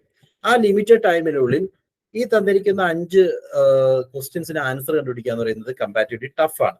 ഓൾമോസ്റ്റ് പല ആസ്പിരൻസിനും 30 to 35 മിനിറ്റ്സ് ഡേറ്റ ഇന്റർപ്രിറ്റേഷന് വേണ്ടി തന്നെ മാറ്റിവെക്കേണ്ട വരുന്നുണ്ട്. ബിക്കോസ് ജനറൽ പേപ്പറിന് നമ്മുടെ മുമ്പിൽ അവൈലബിൾ ആയിട്ടുള്ള ടോട്ടൽ 1 hour മാത്രമാണ്. അതിൽ 30 to 35 മിനിറ്റ്സ് ഡേറ്റ ഇന്റർപ്രിറ്റേഷന് വേണ്ടി മാത്രം മാറ്റി വെച്ച് കഴിഞ്ഞാൽ ബാക്കിയുള്ള 9 സബ്ജക്റ്റുകൾക്ക് നമുക്ക് കിട്ടുന്നത് 25 to 30 മിനിറ്റ്സ് അഡീഷണൽ ടൈം എടുക്കാം. എന്നിരുന്നാൽ കൂടിയും അത്രയും മാത്രമാണ്. അപ്പോൾ ആ രീതിയിൽ ചിന്തിക്കുമ്പോൾ ഡേറ്റ ഇന്റർപ്രിറ്റേഷൻ ആണ് ഈ ഒരു സബ്ജക്ട് ഏരിയയിൽ അല്ലെങ്കിൽ ഈ ഒരു യൂണിറ്റ്സിനകത്ത് ഏറ്റവും കോംപ്ലിക്കേറ്റഡ് ആയിട്ട് പറയാവുന്നത്. പിന്നെ റിസർച്ച് ആപ്റ്റിറ്റ്യൂഡ്, റിസർച്ചിനെ പറ്റിയുള്ള ബേസിക് ഐഡിയ നമുക്ക് ഉണ്ടാവണം. പബ്ലിക്കേഷൻ കൺസെപ്റ്റിനെ പറ്റിയൊക്കെ അറിയണം. ദെൻ കെയർ ലിസ്റ്റിനെ പറ്റി അറിയണം. തുടങ്ങിയിട്ടുള്ള കൺസെപ്റ്റുകൾ നമ്മളവിടെ അറിയണം. റിസർച്ചിന്റെ പ്രോസസ്സിനെ പറ്റി അറിയണം. അതൊക്കെ നമ്മളോട് ആ ഏരിയയിൽ ചോദിക്കാറുണ്ട്. Then people development and environment, pollution base ചെയ്തിട്ടുള്ള കൺസെപ്റ്റുകൾ അറിയുക, സസ്റ്റൈനബിൾ ഡെവലപ്മെന്റ് ഗോൾസിനെ പറ്റി അറിയുക. ഇതൊക്കെയാണ് ആ ഏരിയയിലും. ഓരോ ടോപ്പിക് വൈസ് ആയിട്ട് ഏതാണ് ഇമ്പോർട്ടന്റ് ടോപ്പിക്സ് നമുക്ക് ആദ്യം ഒന്ന് നോക്കാം. ജസ്റ്റ് ഡീറ്റെയിൽ ആയിട്ട് പറയുകയാണെങ്കിൽ ജനറൽ പേപ്പർ ടൈറ്റിൽ നമ്മൾ ഓൾറെഡി പറഞ്ഞു, general paper on teaching and research aptitude എന്നാണ് അതിന്റെ ടൈറ്റിൽ വരുന്നത്. ദെൻ ഇതിനകത്ത് എയിം ചെയ്യുന്നത് ടീച്ചിങ് ആപ്റ്റിറ്റ്യൂഡ് അതേപോലെ തന്നെ റിസർച്ച് സ്കില്ലും ഒക്കെ കൂടുതൽ എത്രമാത്രം ആസ്പിരൻസിനുണ്ട് എന്ന് ചെക്ക് ചെയ്യാൻ വേണ്ടിയാണ്. സോ ഓരോ ടോട്ടൽ 50 മാർക്സ് 2 മാർക്സ് ഈച്ച് ആണ്. നെഗറ്റീവ് മാർക്കിംഗ് ഇല്ലാത്തൊരു എക്സാമിനേഷൻ ആണ് UGC നെറ്റ് എക്സാം. അതൊരു അട്രാക്ഷൻ ആണ് അല്ലെ. ദെൻ ടീച്ചിങ് ആപ്റ്റിറ്റ്യൂഡിലേക്ക് വരുമ്പോൾ ഇവിടെ ഏറ്റവും കൂടുതൽ ക്വസ്റ്റ്യൻസ് കാണുന്ന 3 ഇമ്പോർട്ടന്റ് ടോപ്പിക് പറയുകയാണെങ്കിൽ, ഒന്ന് ഇഫക്റ്റീവ് ടീച്ചിങ്ങിന്റെ characteristics, then methods of teaching, higher എഡ്യൂക്കേഷനിൽ യൂസ് ചെയ്യുന്ന ഡിഫറെന്റ് മെത്തേഡ്സ്. അതിൽ തന്നെ ഏറ്റവും കൂടുതൽ ക്വസ്റ്റ്യൻസ് ഇപ്പോൾ കാണുന്ന ഏരിയ ലേണർ സെന്റേഡ് ടീച്ചിങ് മെത്തേഡ്സിനെ പറ്റിയാണ്. ഓക്കെ, റീസെന്റ് ടൈംസിലെ ട്രെൻഡ് വെച്ചിട്ടാണ് ടീച്ചിങ് ആപ്റ്റിറ്റ്യൂഡിന്റെ എൻഡിയർ സിലബസ് ഡിസ്കഷൻ ചാനൽ ഒരു യൂട്യൂബ് വീഡിയോ ആയിട്ട് ഓൾറെഡി അപ്ലോഡ് ചെയ്തിട്ടുണ്ട്. പ്ലീസ് കൂടുതൽ ഡീറ്റെയിൽ ആയിട്ട് ആ ഒരു ഏരിയയെ പറ്റി അറിയണമെങ്കിൽ സിലബസും റിലേറ്റഡ് MCQസും ഒക്കെ ഉള്ള വീഡിയോസ് അവിടെ അവൈലബിൾ ആണ്. Can go through that. So teaching ആപ്റ്റിറ്റ്യൂഡിൽ ഏറ്റവും ഇമ്പോർട്ടന്റ് ആയിട്ടുള്ള ടോപ്പിക്സ് ഇഫക്റ്റീവ് ടീച്ചിങ് കൺസെപ്റ്റിനെ പറ്റി അറിയുക, ദെൻ മെത്തേഡ്സ് ഓഫ് ടീച്ചിങ് വളരെ ഇമ്പോർട്ടന്റ് ആണ്. പിന്നെ രണ്ടാമത്തെ ഏരിയ റിസർച്ച് ആപ്റ്റിറ്റ്യൂഡ് ആണ്. റിസർച്ച് അവയർനെസ് ഉണ്ടാവണം. ബിക്കോസ് നമ്മൾ ഈ ഒരു എക്സാമിനേഷൻ നോക്കിക്കഴിഞ്ഞാൽ പ്രധാനമായിട്ടും റിസർച്ച് ഓറിയന്റഡ് ആണ് ഈ എക്സാമിനേഷൻ. JRF ആയാലും റിസർച്ച് എൻട്രൻസ് ആയാലും ഈവൻ അസിസ്റ്റന്റ് പ്രൊഫസർഷിപ്പ് ആയാലും റിസർച്ചിനെ പ്രൊമോട്ട് ചെയ്യുക എന്നുള്ള കൺസെപ്റ്റ് ഇവിടെ ഉണ്ട്. അതുകൊണ്ട് ഒരു റിസർച്ചർ എന്നുള്ള നിലയിൽ നമ്മളുടെ അവയർനെസ് എത്രമാത്രമാണെന്നുള്ളത് ഇന്ന് ചെക്ക് ചെയ്യുന്നുണ്ട്. ലൈക്ക് ABDC ലിസ്റ്റിനെ പറ്റി നമ്മളോട് ചോദിക്കുന്നുണ്ട്, കെയർ ലിസ്റ്റിനെ പറ്റി നമ്മളോട് ചോദിക്കുന്നുണ്ട്, ദെൻ റിസർച്ചിന്റെ മെത്തേഡ്സിനെ പറ്റി ചോദിക്കുന്നുണ്ട്, സ്റ്റൈൽസിനെ പറ്റി ചോദിക്കുന്നുണ്ട്. അങ്ങനെയുള്ള ക്വസ്റ്റ്യൻസ് ഒക്കെ ഈ ഏരിയയിൽ നമ്മൾ റീസെന്റ് കാണുന്നുണ്ട്. സോ ബേസിക് റിസർച്ച് അവയർനെസ് മാത്രം പോരാ, ഇന്നത്തെ നിലയിൽ ഒരു റിസർച്ചർ എന്നുള്ള രീതിയിൽ you need to know which are the databases, like Scopus പോലുള്ള ഡേറ്റാ ബേസസിനെ പറ്റിയുള്ള അവയർനെസ് ഉണ്ടാകണം. വെബ് ഓഫ് സയൻസ് എന്താണ്, അങ്ങനെയുള്ള അവയർനെസ് നമുക്ക് ആവശ്യമാണ്. അപ്ലൈഡ് റിസർച്ച് കൺസെപ്റ്റ് നമ്മളുടെ പഠനത്തിന്റെ ഭാഗമായിട്ട് കൊണ്ടുവരണം എന്നാണ് ഞാൻ പറഞ്ഞത്. Okay, so research method, then the basic concept of hypothesis, sampling, data collection, analysis, ഇവയൊക്കെയാണ് കൂടുതൽ ഇമ്പോർട്ടന്റ് ആയിട്ട് വരുന്ന ടോപ്പിക്സ്. ദെൻ മൂന്നാമത്തെ ഏരിയ റീഡിംഗ് കോമ്പിനേഷൻ ആണ്. റീഡിംഗ് കോമ്പിനേഷനെ പറ്റി നമ്മൾ ഓൾറെഡി പറഞ്ഞു. ഒരു പാസേജ് വന്നിട്ടുണ്ടാവും. നോർമലി നമ്മളോട് ചോദിക്കുന്നത് 2 പാരഗ്രാഫുകളുള്ള ഒരു പാസേജ് ആണ്. ഈ 2 പാരഗ്രാഫുകളിൽ നിന്നും ഡയറക്ട്ലി ഐഡന്റിഫൈ ചെയ്യാവുന്ന ക്വസ്റ്റ്യൻസ് തന്നെയാണ് ഇതുവരെയുള്ള ട്രെൻഡുകൾ വഴി നമ്മൾ കാണുന്നത്.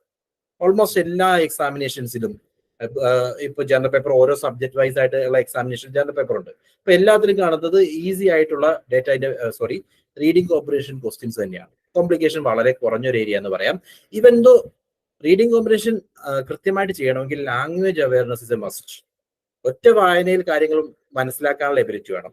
ആൻഡ് ഏറ്റവും നല്ല സ്ട്രാറ്റജി എന്ന് പറയുന്നത് എക്സാമിനേഷൻ വരെ വരുന്ന എല്ലാ വീക്കുകളിലും ഒരു പ്രീവിയസ് ക്വസ്റ്റ്യൻ റീഡിംഗ് കോമ്പിനേഷനുമായി ബന്ധപ്പെട്ട് ചെയ്തു നോക്കുന്നത്. വീക്കിലി 1 മതി. എല്ലാ വീക്കിലും ഒരു പ്രീവിയസ് ക്വസ്റ്റ്യൻ റീഡിംഗ് കോമ്പിനേഷൻ ഏരിയയിൽ നിന്ന് നിങ്ങൾ കണ്ടിന്യൂസ്ലി ചെയ്യുവാണെങ്കിൽ റീഡിംഗ് കോമ്പിനേഷൻ ഡെഫിനറ്റ് ആയിട്ട് നിങ്ങൾക്ക് 10 റൈറ്റ് ആൻസേഴ്സ് 10 മാർക്ക് കിട്ടുന്ന ഒരു ഏരിയ ആയിട്ട് മാറ്റാം. ഓക്കെ, അതൊരു ആക്ഷൻ പ്ലാന്റെ ഭാഗമാക്കി വെച്ചേക്കുക. റീഡിംഗ് കോമ്പിനേഷനിൽ നിന്ന് നമ്മൾ ഡെഫിനറ്റ് ആയിട്ടും വീക്ക്ലി വൺസ് ഒരു ക്വസ്റ്റ്യൻ, പ്രീവിയസ് ക്വസ്റ്റ്യൻ തന്നെ വേണം, പ്രീവിയസ് ഇയർ ക്വസ്റ്റ്യൻ തന്നെ വേണം, വേറെ ഒന്നും തന്നെ വേണ്ട, പ്രീവിയസ് ഇയർ ക്വസ്റ്റ്യൻസ് സ്ഥിരമായിട്ട് ചെയ്തു നോക്കുക. To get an awareness. Okay, അടുത്ത ഏരിയ കമ്മ്യൂണിക്കേഷൻ ആണ്. ഇപ്പോ റീസെന്റ് ടൈംസിൽ വളരെ ഡിഫിക്കൽട്ട് ആയിട്ട് മാറിക്കൊണ്ടിരിക്കുന്ന ഒരു ടോപ്പിക്കാണ് കമ്മ്യൂണിക്കേഷൻ. ബിക്കോസ് നമുക്ക് അറിയാം കമ്മ്യൂണിക്കേഷൻ, ഇഫക്റ്റീവ് കമ്മ്യൂണിക്കേഷനെ പറ്റിയും ബാരിയേഴ്സിനെ പറ്റിയൊക്കെ നമുക്ക് അറിയാം. പക്ഷെ ആ ബാരിയേഴ്സിൽ തന്നെ കൂടുതൽ ഡീപ്പ് ആയിട്ടുള്ള ക്വസ്റ്റ്യൻസ് ഇപ്പോൾ ചോദിച്ചു കാണുന്നുണ്ട്. ടെക്നിക്കൽ സൈഡിൽ നിന്നുള്ള പല ബാരിയേഴ്സിനെ പറ്റി നമ്മൾ ചോദിക്കും. ഈ ബാരിയേഴ്സിന്റെ ഒരു ക്രോണോളജി ഐഡന്റിഫൈ ചെയ്യാൻ ലാസ്റ്റ് ഇയർ ഒരു ക്വസ്റ്റ്യൻ ഉണ്ടായിരുന്നു.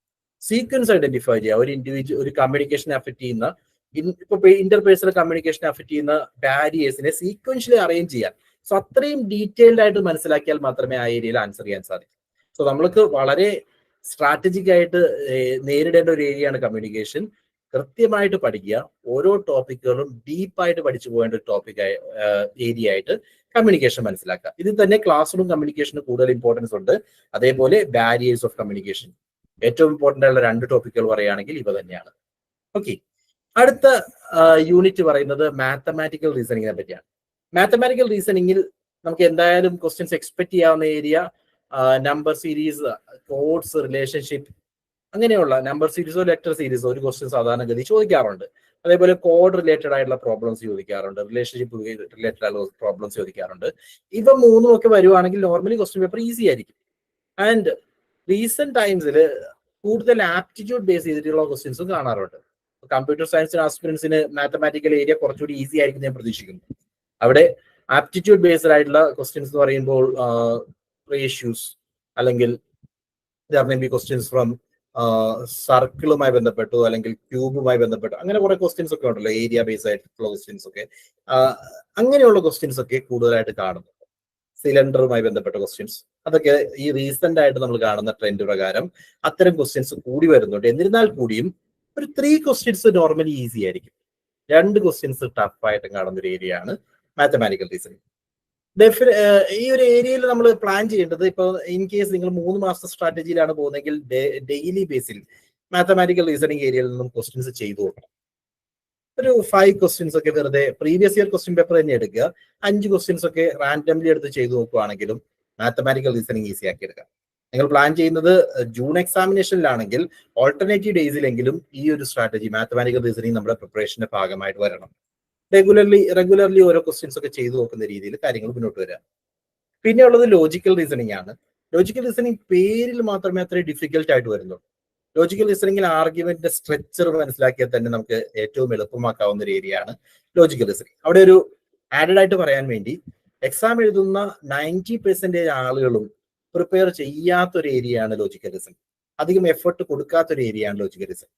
അവിടെ ആർഗ്യുമെന്റ്സിന്റെ സ്ട്രക്ചേഴ്സിനെ പറ്റി മനസ്സിലാക്കണം, ഡിഫറെന്റ് ടൈപ്സ് ഓഫ് ആർഗ്യുമെന്റ്സിനെ പറ്റി മനസ്സിലാക്കണം, then what is classical square of opposition concept മനസ്സിലാക്കണം, എങ്ങനെയാണ് അനലിറ്റിക്കൽ മെത്തേഡ് പ്രകാരം എങ്ങനെയാണ് നമ്മൾ ഒരു സിലോജിസം സോൾവ് ചെയ്യുന്നത്, എന്താണ് സിലോജിസം, അങ്ങനെ വെസ്റ്റേൺ ലോജിക്ക് പ്രകാരമുള്ള ബേസിക് കൺസെപ്റ്റുകൾ മനസ്സിലാക്കണം. അതോടൊപ്പം തന്നെ ഇന്ത്യൻ ലോജിക്ക് പ്രകാരം ഈ കൺസെപ്റ്റുകൾ എന്താണ്, പ്രമാണാസ് എന്താണ് മനസ്സിലാക്കണം.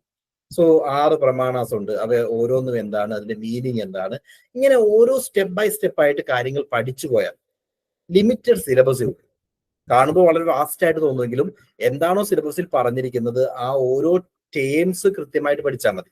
ആർഗ്യുമെന്റ് എന്താണെന്ന് പഠിക്കുക. Argument is A connected series of statements. കഴിഞ്ഞു.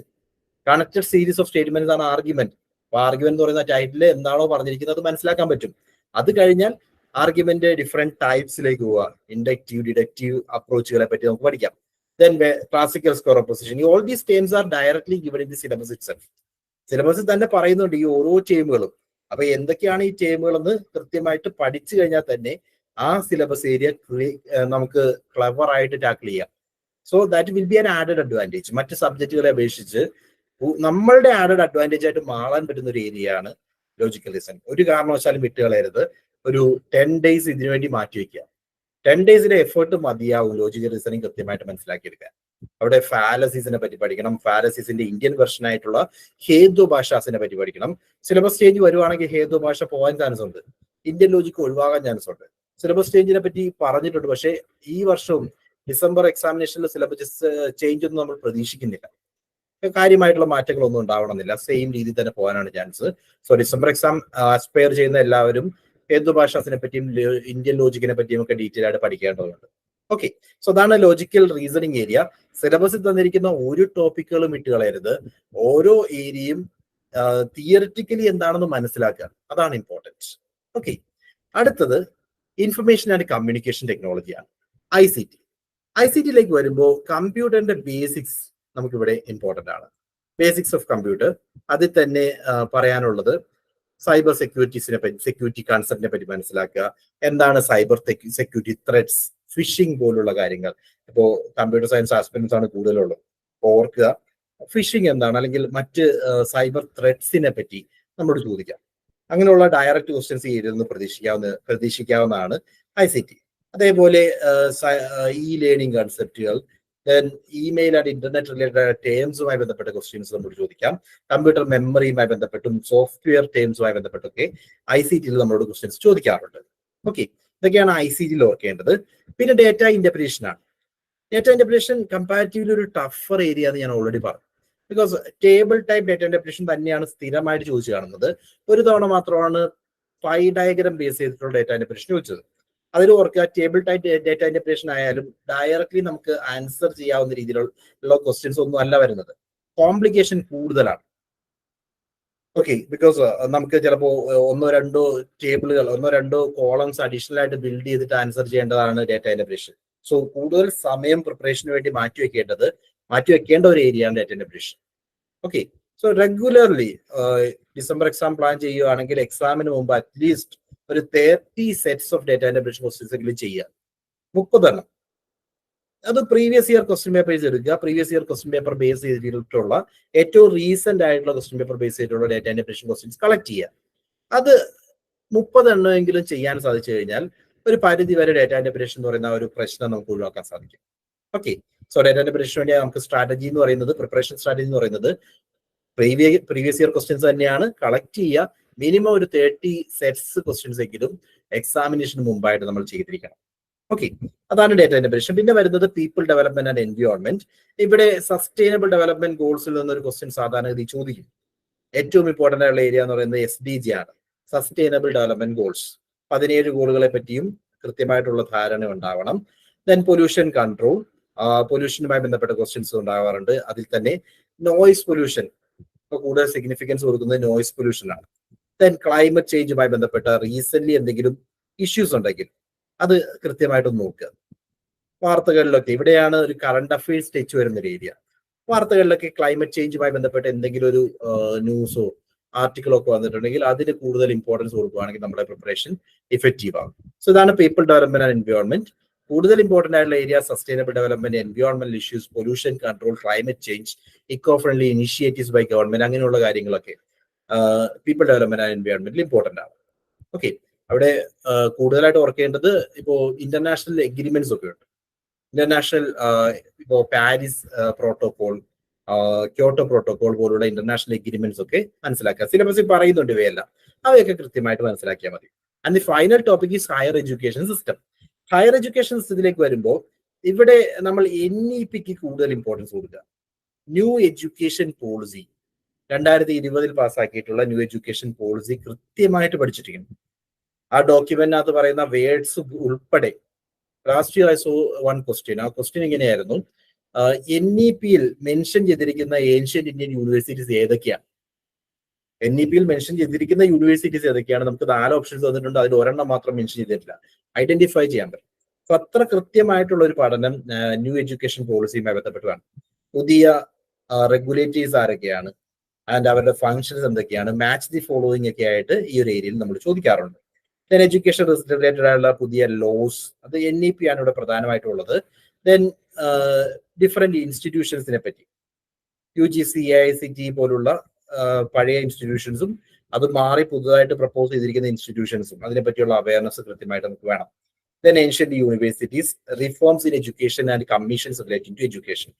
എന്തൊക്കെ റിഫോംസ് ആണ് എഡ്യൂക്കേഷൻ സെക്ടറിൽ വന്നിട്ടുള്ളത്? ഡിഫറെന്റ് കമ്മീഷൻസ്, ഇപ്പൊ ഇൻഡിപെൻഡൻസിന് ശേഷം വന്നിരിക്കുന്ന എഡ്യൂക്കേഷൻ കമ്മീഷൻസിനെ പറ്റിയൊക്കെയുള്ള അവയർനെസ് നമുക്ക് അവിടെ ആവശ്യമാണ്. സോ സിലബസിനെ പറ്റി നമ്മളൊന്ന് ബ്രീഫ്ലി പറഞ്ഞു. ഏതൊക്കെയാണ് ഇമ്പോർട്ടന്റ് ആയിട്ടുള്ള ഏരിയാസ് ഞാൻ പറഞ്ഞിരുന്നു. നിങ്ങൾക്ക് ഉള്ള ഡൗട്ട്സ് ഒക്കെ I hope you will comment right. Towards the end നിങ്ങൾ ചോദിക്കുക കേട്ടോ. ഇനി സിലബസ് എന്താണെന്ന് പറഞ്ഞു. ഇനി എങ്ങനെയായിരിക്കണം നമ്മുടെ പ്രിപ്പറേഷനിൽ കുറച്ച് കാര്യങ്ങൾ എനിക്ക് പറയാനുണ്ട്. ഒന്ന് ടൈമാണ്. അതായത് ഇവിടെ നിങ്ങൾ ഓർക്കേണ്ടത് നമുക്ക് 2 സബ്ജക്റ്റുകൾക്കും ഈക്വൽ വെയിറ്റേജ് കൊടുക്കണം. 2 സബ്ജക്ട് എന്ന് പറയുന്നത് 2 പേപ്പറുകൾക്കും. പേപ്പർ 1-നും പേപ്പർ 2-നും ഈക്വൽ വെയിറ്റേജ് കൊടുത്തിട്ട് വേണം പ്രിപ്പയർ ചെയ്യാൻ. മാർക്സ് നോക്കുകയാണെങ്കിൽ പേപ്പർ 1 100 മാർക്സ് ആണ്, പേപ്പർ 2 200 മാർക്സ് ആണ്. പക്ഷേ പേപ്പർ 1-ന് നമുക്ക് 60 എബോ അല്ലെങ്കിൽ 70 എബോ സ്കോർ ചെയ്യാൻ സാധിക്കുന്നുണ്ടെങ്കിൽ അത് നമ്മളെ സംബന്ധിച്ച് വലിയൊരു അവസരമാണ്. ബിക്കോസ് പേപ്പർ 1-ന് ഇപ്പോൾ ഒരു 76 നമ്മൾ സ്കോർ ചെയ്തെന്ന് വിചാരിക്കാം. 76 എന്ന് പറഞ്ഞാൽ 38 റൈറ്റ് ആൻസേഴ്സ് ആണ്, 38 റൈറ്റ് ആൻസർ. 50-ൽ 38 റൈറ്റ് ആൻസർ സാധാരണഗതിയിൽ സാധിക്കും. നമ്മൾ കൃത്യമായിട്ട് പ്രിപ്പയർ ചെയ്യുകയാണെങ്കിൽ ലിമിറ്റഡ് സിലബസ് മാത്രമേ ഉള്ളൂ, സെയിം രീതിയിലുള്ള ക്വസ്റ്റ്യൻസ് ആണ് റിപ്പീറ്റ് ചെയ്യുന്നത്. സോ 38 റൈറ്റ് ആൻസേഴ്സ് നമുക്ക് ഈസി ആയിട്ട് നേടാം. പേപ്പർ 2-ൽ നമുക്ക് അത്രയും കുറവ് മാർക്ക് മേടിച്ചാൽ മതി. എഫേർട്ട് പേപ്പർ 2-ൽ കോമ്പറ്റീഷൻ കൂടുതലായിരിക്കും. നോക്കുകയാണെങ്കിൽ പേപ്പർ 2-ൽ ഒരു നമ്മുടെ കട്ട് ഓഫ് നമ്മൾ ഓൾറെഡി പറഞ്ഞത് 184 ആണെങ്കിൽ പേപ്പർ 1-ൽ തന്നെ നമ്മൾ 74 സ്കോർ ചെയ്തിട്ടുണ്ടെങ്കിൽ ബാക്കി സ്കോർ 110 മതിയാകും. 110 എന്ന് പറഞ്ഞാൽ 55% ആണ്. 55% മാർക്സ് സ്കോർ ചെയ്താൽ തന്നെ നമുക്ക് പേപ്പർ 2 ക്ലിയർ ചെയ്യാവുന്ന രീതിയിലേക്ക് കൊണ്ടുവരാം. അവിടെയൊക്കെയാണ് നമുക്ക് പേപ്പർ 1 ഇമ്പോർട്ടന്റ് ആവുന്നത്. പേപ്പർ 1-ൽ എത്രമാത്രം ഹൈ സ്കോർ നമ്മൾ എടുക്കുന്നുണ്ടോ അത്രയും റിലാക്സേഷൻ നമുക്ക് പേപ്പർ 2-ൽ കിട്ടും. ഓക്കെ, ഇത് ഈ കാര്യങ്ങളൊക്കെ മനസ്സിൽ വെച്ചുകൊണ്ട് വേണം പ്രിപ്പയർ ചെയ്യാൻ. ടൈം മാനേജ്മെന്റ് ഓർക്കേണ്ടത് 2 പാർട്ടുകളും ഇമ്പോർട്ടന്റ് ആണ്. ജനറൽ പേപ്പർ ആയാലും പേപ്പർ 2 ആയാലും ജനറൽ പേപ്പറിന് വേണ്ടി ഡിസംബർ എക്സാം പ്രിപ്പയർ ചെയ്യുന്നവരാണെങ്കിൽ ഒരു 1.5 അവർ എങ്കിലും ഡെയിലി മാറ്റി വയ്ക്കുക, പ്രിപ്പയർ ചെയ്യാം നല്ലവണ്ണം. 1.5 അവറിനിടയിൽ നിങ്ങളുടെ പ്ലാൻ കൃത്യമായിട്ട് നടപ്പിലാക്കണം. Like regularly you will have to do mathematical reasoning questions, regularly ചെയ്യുക. അതേപോലെ ഡേറ്റ ഇന്റർപ്രിറ്റേഷൻ ക്വസ്റ്റ്യൻസ് നമ്മുടെ മുമ്പിൽ ഒരു 30 ക്വസ്റ്റ്യൻ ചെയ്യണം എന്നുള്ള പ്ലാൻ ഉണ്ടെങ്കിൽ ആ 30 ക്വസ്റ്റ്യൻസിലെ ഏതൊക്കെ വീക്കുകളിൽ നമ്മൾ ഏതൊക്കെ ക്വസ്റ്റ്യൻ ചെയ്യും പ്ലാൻ ചെയ്യുക. കൃത്യമായിട്ടുള്ളൊരു ആക്ഷൻ സ്ട്രാറ്റജി ഉണ്ടാവണം. അതേപോലെ തന്നെ റീഡിംഗ് കോമ്പ്രിഹെൻഷൻ ഏരിയയുമായി ബന്ധപ്പെട്ട് വീക്കിലി വൺസ് എങ്കിലും റീഡിംഗ് കോമ്പ്രിഹെൻഷൻ ക്വസ്റ്റ്യൻസ് നമ്മൾ ചെയ്യുക. ഓക്കെ, അതെല്ലാം നമ്മുടെ സ്പീഡ് കൂട്ടാൻ നമ്മളെ ഹെൽപ്പ് ചെയ്യും. Okay, then mock test and previous papers. Always better to attend mock test. Regularly attend ചെയ്യുക. വീക്കിലി വൺസ് എങ്കിലും മോക്ക് ടെസ്റ്റ് നമ്മൾ അറ്റൻഡ് ചെയ്തിട്ടുണ്ടാവണം. അതിൽ പ്രീവിയസ് ക്വസ്റ്റ്യൻ പേപ്പർ ബേസ്ഡ് ആയിട്ടുള്ള മോക്ക് ടെസ്റ്റുകളാണെങ്കിൽ അത് കൂടുതൽ നമ്മളെ ഹെൽപ്പ് ചെയ്യും. So you need to remember previous papers ഈ ഒരു എക്സാമിനേഷന് അത്രയും ഇമ്പോർട്ടന്റ് ആണ്. ഒരു കാരണവശാലും ഒഴിവാക്കാൻ പാടില്ല. പ്രീവിയസ് ക്വസ്റ്റ്യൻ പേപ്പർ അതേ രീതിയിൽ ക്വസ്റ്റ്യൻ ചോദിക്കുമെന്നല്ല, എന്നാൽ സിമിലർ ക്വസ്റ്റ്യൻസ് ഇവിടെ ചോദിക്കും. സെയിം ക്വസ്റ്റ്യൻ ചോദിക്കില്ലായിരിക്കും, പക്ഷെ സിമിലർ ക്വസ്റ്റ്യൻസ് റിപ്പീറ്റഡ് ആയിട്ട് ചോദിക്കും. ഇപ്പോൾ ചോദിച്ചിരിക്കുന്ന ഒരു ക്വസ്റ്റ്യൻ, ഒരു എക്സാമ്പിൾ പറയുകയാണെങ്കിൽ നമ്മളോട് ചോദിച്ചിരിക്കുന്ന ഒരു ക്വസ്റ്റ്യൻ എന്ന് പറയുന്നത് ഒരു ടീച്ചിങ് സ്ട്രാറ്റജിയെ പറ്റിയാണ്. ആ ഓപ്ഷൻസിൽ വന്നിരിക്കുന്ന മറ്റൊരു ടീച്ചിങ് സ്ട്രാറ്റജിയെ പറ്റി അടുത്ത വർഷം ക്വസ്റ്റ്യൻ ചോദിച്ചിരിക്കും. So whenever you are going through one PYQ, previous year question check ചെയ്യുമ്പോൾ ഓർക്കുക, തന്നിരിക്കുന്ന ഓപ്ഷനുകളുടെ എല്ലാം എക്സ്പ്ലനേഷനും കൺസെപ്റ്റും നമ്മൾ പഠിച്ചെടുക്കുക. അങ്ങനെ പഠിച്ചു പോവുകയാണെങ്കിൽ that will help us. Definitely നമ്മളെ സഹായിക്കുന്ന ഒരു കാര്യമാകും. പിന്നെ ഉള്ളത് പറയാൻ ഇവിടെ നിങ്ങൾക്ക് സജഷൻ ആയിട്ട് പറയാവുന്നത് പേപ്പർ 1-ൽ ഏറ്റവും നല്ല സ്റ്റഡി മെറ്റീരിയൽസ് ചോദിക്കുകയാണെങ്കിൽ ഏറ്റവും നല്ല സ്റ്റഡി മെറ്റീരിയൽ എന്ന് എനിക്ക് സജസ്റ്റ് ചെയ്യാൻ പറ്റുന്ന ഒന്ന് KVS മാധന്റെ ടെസ്റ്റാണ്. KVS Madhan teaching and research aptitude നല്ല ഒരു കംപ്ലീറ്റ് കവറേജ്, ഏതാണ്ട് 90% കവറേജ് ഉള്ള ഒരു മെറ്റീരിയൽ ആണ്. അതിനകത്തും ഫാലസീസ് ഒക്കെ വരുമ്പോൾ കുറച്ച് മിസ്സിംഗ് ഉണ്ട്. അത് ഇന്ത്യൻ ലോജിക്കുമായി ബന്ധപ്പെട്ട കുറച്ച് ഏരിയാസിലൊക്കെ മിസ്സിംഗ് ഉണ്ട്. അതെല്ലാം നമുക്ക് ക്ലാസ് റൂമുകളൊക്കെ വഴി കവർ ചെയ്യാവുന്നതേ ഉള്ളൂ. എനിവേ ഓർക്കുക, ഏറ്റവും സജസ്റ്റ് ചെയ്യാവുന്ന ഒരു നല്ല book paper 1 teaching aptitude by KVS മാധനാണ്. ഓക്കെ, അതേപോലെ ട്രൂമാൻ പബ്ലിക്കേഷന്റെ അർഹിന്ദിന്റെ ഒക്കെ നിങ്ങൾക്ക് ഫോളോ ചെയ്യാം. എനിവേ എന്നെ സംബന്ധിച്ച് കംപ്ലീറ്റ് കവറേജ് ഉണ്ടെന്ന് എനിക്ക് തോന്നുന്ന മെറ്റീരിയൽ KVS മാധന്റെ ടീച്ചിങ് ആൻഡ് റിസർച്ച് ആപ്റ്റിറ്റ്യൂഡ് ആണ്. ഓക്കെ, നൗ ഇതോടൊപ്പം പ്രിപ്പറേഷനിൽ ഓർക്കേണ്ടത് it's not about learning and leaving that. അത് ആ ഒരു കൺസെപ്റ്റ് അല്ല വേണ്ടത്. നമുക്ക് എന്താ വേണ്ടത്? റെഗുലർലി ഒരു തവണ പഠിച്ചു പോയിട്ടുണ്ടെങ്കിൽ നമ്മൾ വീക്കിലി എങ്കിലും ആ ഏരിയയിലേക്ക് ഒന്ന് തിരിഞ്ഞു നോക്കിയിട്ടുണ്ടാവും. ഒരു റിവിഷൻ ഉണ്ടാവണം. പേപ്പർ 1 ടോപ്പിക്സ് പലപ്പോഴും നമ്മൾ വിട്ടു. ഡേറ്റ ഇന്റർപ്രിറ്റേഷൻ ആയാലും ടീച്ചിങ് ആപ്റ്റിറ്റ്യൂഡ് ആയാലും തിയറിറ്റിക്കൽ ആയിട്ടുള്ള ടോപ്പിക്സ് ഉണ്ടല്ലോ. ഇവിടെ people development and environment is there, communication is there, teaching aptitude, research aptitude is there. ഇങ്ങനെയുള്ള സബ്ജക്റ്റുകൾ തിയറിറ്റിക്കൽ പേപ്പേഴ്സ് കൂടുതൽ ഇമ്പോർട്ടൻസ് കൊടുത്തുകൊണ്ട് വീക്കിലി റിവൈസ് ചെയ്യാം. ഡേറ്റ ഇന്റർപ്രിറ്റേഷൻ ഒക്കെ നമ്മൾ റെഗുലർലി ചെയ്തു പോകുന്ന രീതിയിലാണ്. എന്നാൽ തിയറിറ്റിക്കൽ പേപ്പർ റിവിഷൻ നമ്മൾ ഒരിക്കലും മറക്കരുത്. റെഗുലർലി അത് റിവൈസ് ചെയ്തുകൊണ്ടേയിരിക്കും. Okay, so these are the strategies. എന്തൊക്കെയാ പറയാൻ പറ്റുക? ടൈം മാനേജ്മെന്റിൽ എഫിഷ്യന്റ് ആയിട്ട് ടൈം മാനേജ് ചെയ്യുക എന്ന് പറഞ്ഞാൽ ഓർക്കേണ്ടത് ഇതാണ്: എല്ലാ സബ്ജക്റ്റുകൾക്കും വേണ്ടി സഫീഷ്യന്റ് ആയിട്ടുള്ള ടൈം നമ്മുടെ മുമ്പിൽ കണ്ടുപിടിച്ചിട്ടുണ്ടാവണം. അത് പേപ്പർ 1 10 ടോപ്പിക്കുകൾ ഇമ്പോർട്ടന്റ് ആണ്, ഒന്നും തന്നെ അവോയ്ഡ് ചെയ്യാനില്ല. ആ ടോപ്പിക്കുകളിൽ കൂടുതൽ സമയം നമുക്ക് ആവശ്യമായിട്ട് വരുന്ന ഏരിയാസ് ഡേറ്റ ഇന്റർപ്രിറ്റേഷൻ പോലുള്ള ഏരിയാസ് ആണ്. അതിനുവേണ്ടി കൂടുതൽ ടൈം മാറ്റി വയ്ക്കുക. ഇപ്പോൾ മാത്തമാറ്റിക്കൽ റീസണിംഗ് പോലുള്ള സബ്ജക്റ്റുകൾ കൂടുതൽ നമ്മൾ എഫർട്ട് കൊടുക്കേണ്ടതുണ്ട്. തിയറിറ്റിക്കൽ പേപ്പേഴ്സ് റിവിഷനിലൂടെ കൂടുതൽ കവർ ചെയ്യാൻ ശ്രമിക്കുക. ഓക്കെ, സോ ഇനി പറയാനുള്ളത് നോർമലി കമ്മിറ്റ് ചെയ്ത് കാണുന്ന ചില മിസ്റ്റേക്സ് ആണ്. പേപ്പർ 2 ഓറിയന്റഡ് ആയിട്ടുള്ള ഒരു പ്രിപ്പറേഷൻ സാധാരണഗതിയിൽ കാണാറുണ്ട്. പേപ്പർ 2 കൂടുതൽ ഇമ്പോർട്ടൻസ് കൊടുക്കും.